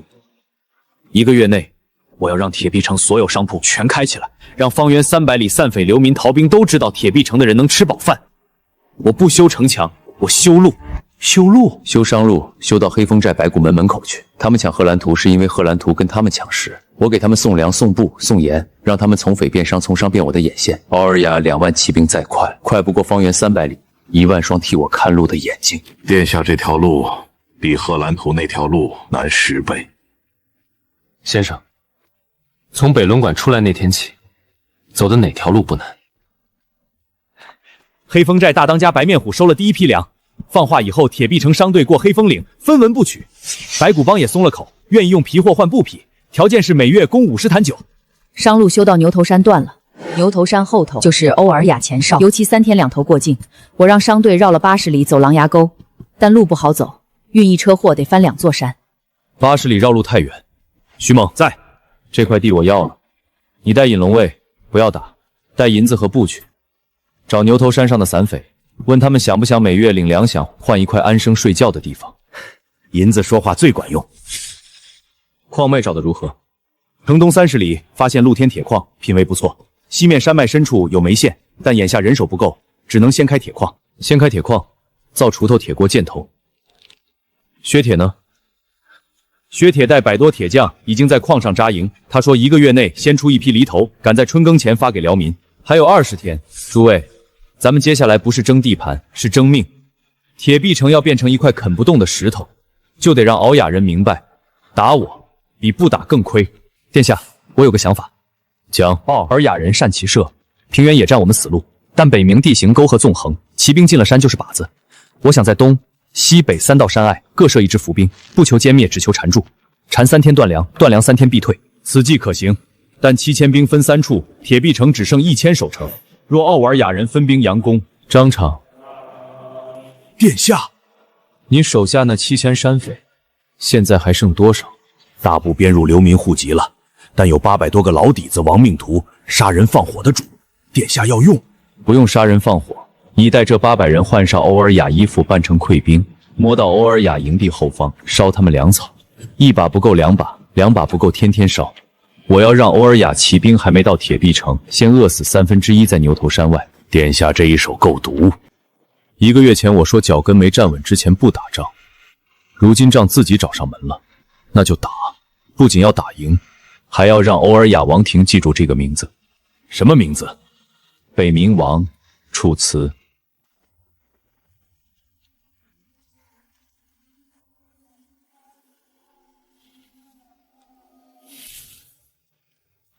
殿下，吃点东西，你今日还力命未尽。先生，欧尔雅为什么选现在动手？赫兰图倒了1个月，他们若真急着吞内北冥，半个月前就该来了。他们在等动土化动。奥尔雅人算准了时辰奔袭，7昼夜到城下，刚好避过最烂的泥季。张敞的800人已经混在商队里分批出去了，明晚前能在牛头山东路会齐。但还有一桩事得先跟殿下说透，大楚那边有人动了。信里说什么？我三哥楚玉5日前受封太子，同日下旨撤镇北军旧部，换他东宫亲卫统领接应。我舅舅那批老将7个免职，3个调岭南，1个自尽，所以南面回不去了。我从未想过回去，但镇北军那口气，372口人命，总得有人替他们记着。殿下，牛头山传回急报，欧尔雅前锋动了，5000骑比咱们算的早了整整4天。走哪条路？狼牙沟绕开了沼泽，从山脊硬切过来。商队的人看见了，黑底金狼头旗是奥尔雅王庭亲卫。狼牙沟最窄处只容3骑并行，两边峭壁高40丈，5000人过这里，至少走2个时辰。2个时辰，够埋多少人？川南宫与埃菲尔、尹七、徐猛1刻钟内到正堂。是。另外，张敞那800人撤回一半，不用烧粮了，连夜赶去断峰崖崖顶堆石头。敖儿崖前锋5000人从狼牙沟抄近路，天亮前避过断峰崖。原定3隘伏兵来不及了，今夜只有1夜。殿下说怎么打？艾菲尔带300鹰骑换轻马，不带重甲，天亮前插到断峰崖西侧出口，等前锋过半封住口子，只堵不杀。堵多久？堵到石头落完。尹七带引龙卫100人攀东侧峭壁，跟张敞400人会合，等前锋进谷就推，记住只推一半，等后队挤进来想退的时候再推另一半，截成2段，先杀头再斩尾。你带2000精锐骑马从南面大路绕到浪崖沟出口外5里处的卵石滩埋伏，等崖石凿完，骑兵冲出时，从侧面斜插冲散阵型即可，不必追。不追？5000溃兵散在北冥荒原上，没粮没向导，他们只能往铁壁城逃。徐猛已经带1000人在城门前挖陷马坑了，坑挖了3里长，半人深，马腿进去必折。敖儿崖人以为踩着泥迹尾巴能打我们个措手不及，可他们忘了，北冥的你不光陷马体，还能埋人。佘三娘的人今早在城内劫的，从侯府后门递出去的。贺兰图在牢里还死性不改，他们想趁敖儿崖攻城时从内部开城门。接头的人全扣了，7个，怎么处置？不杀，绑在城门口示众，每人脖子上挂块牌子，写贺兰图赠，放话出去，城破之前，贺兰图会先死，让所有人知道，殿下跟贺兰图之间没有和谈余地。先生，北冥人最怕什么？怕饿，怕冷，怕活不过冬天。不对，他们最怕没人替他们扛。贺兰图扛了8年刀河水，我要让他们看见另一种扛法。这个从南边来的楚家弃子，会跟他们一块挨饿，一块吹风，一块等天亮。殿下，李子木此生有幸。天快亮了，走吧，上城头。殿下，您下去吧，这儿危险。我站这儿就是告诉对面来的人，铁壁城里没有一个缩头乌龟。崖上石头响了，南宫羽应该动了。等，敖尔雅人冲来了！徐猛，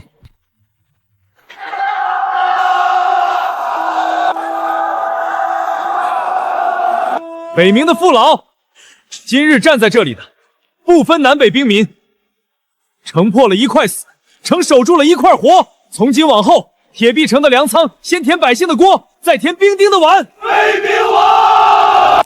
殿下，你做到了。殿下，5000人进去，出来的不到1000。南宫羽在乱石滩咬住了尾巴，尹七和张敞还在崖上往下砸，那帮孙子连头都不敢抬。殿下，断风崖赢了，但奥瑞亚王庭不会善罢甘休。这一仗是打了他们的脸，接下来来的怕不止2万骑。我知道，所以这一仗赢回来的是时间，不是太平。先生，回去拟信吧。给谁？给大楚朝堂所有还记着镇北军旧事的人。我楚辞在北冥守国门，他们在大楚朝堂上也该替我问三哥一句话了。这封信发出去，朝堂要起风了。北冥的风够大，不差南方那几旅。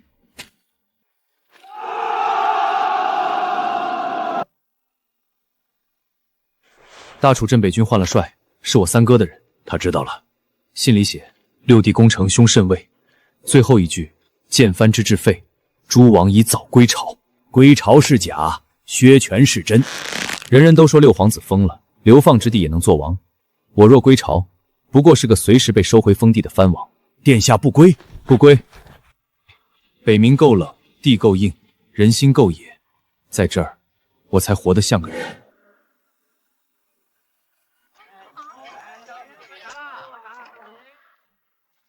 奥瑞牙遣使求和，牛头山以东500里，再无游骑。白骨帮的盐运到了，昨夜到的。薛铁造的犁头已攻到300里外，春耕开了7000亩荒地。佘三娘上月账目拢完，黑字。先生，3年了。3年，殿下从5000杂兵、2万流民，打出铁壁城7万户，商路12道，北冥18部有一半递了结盟书。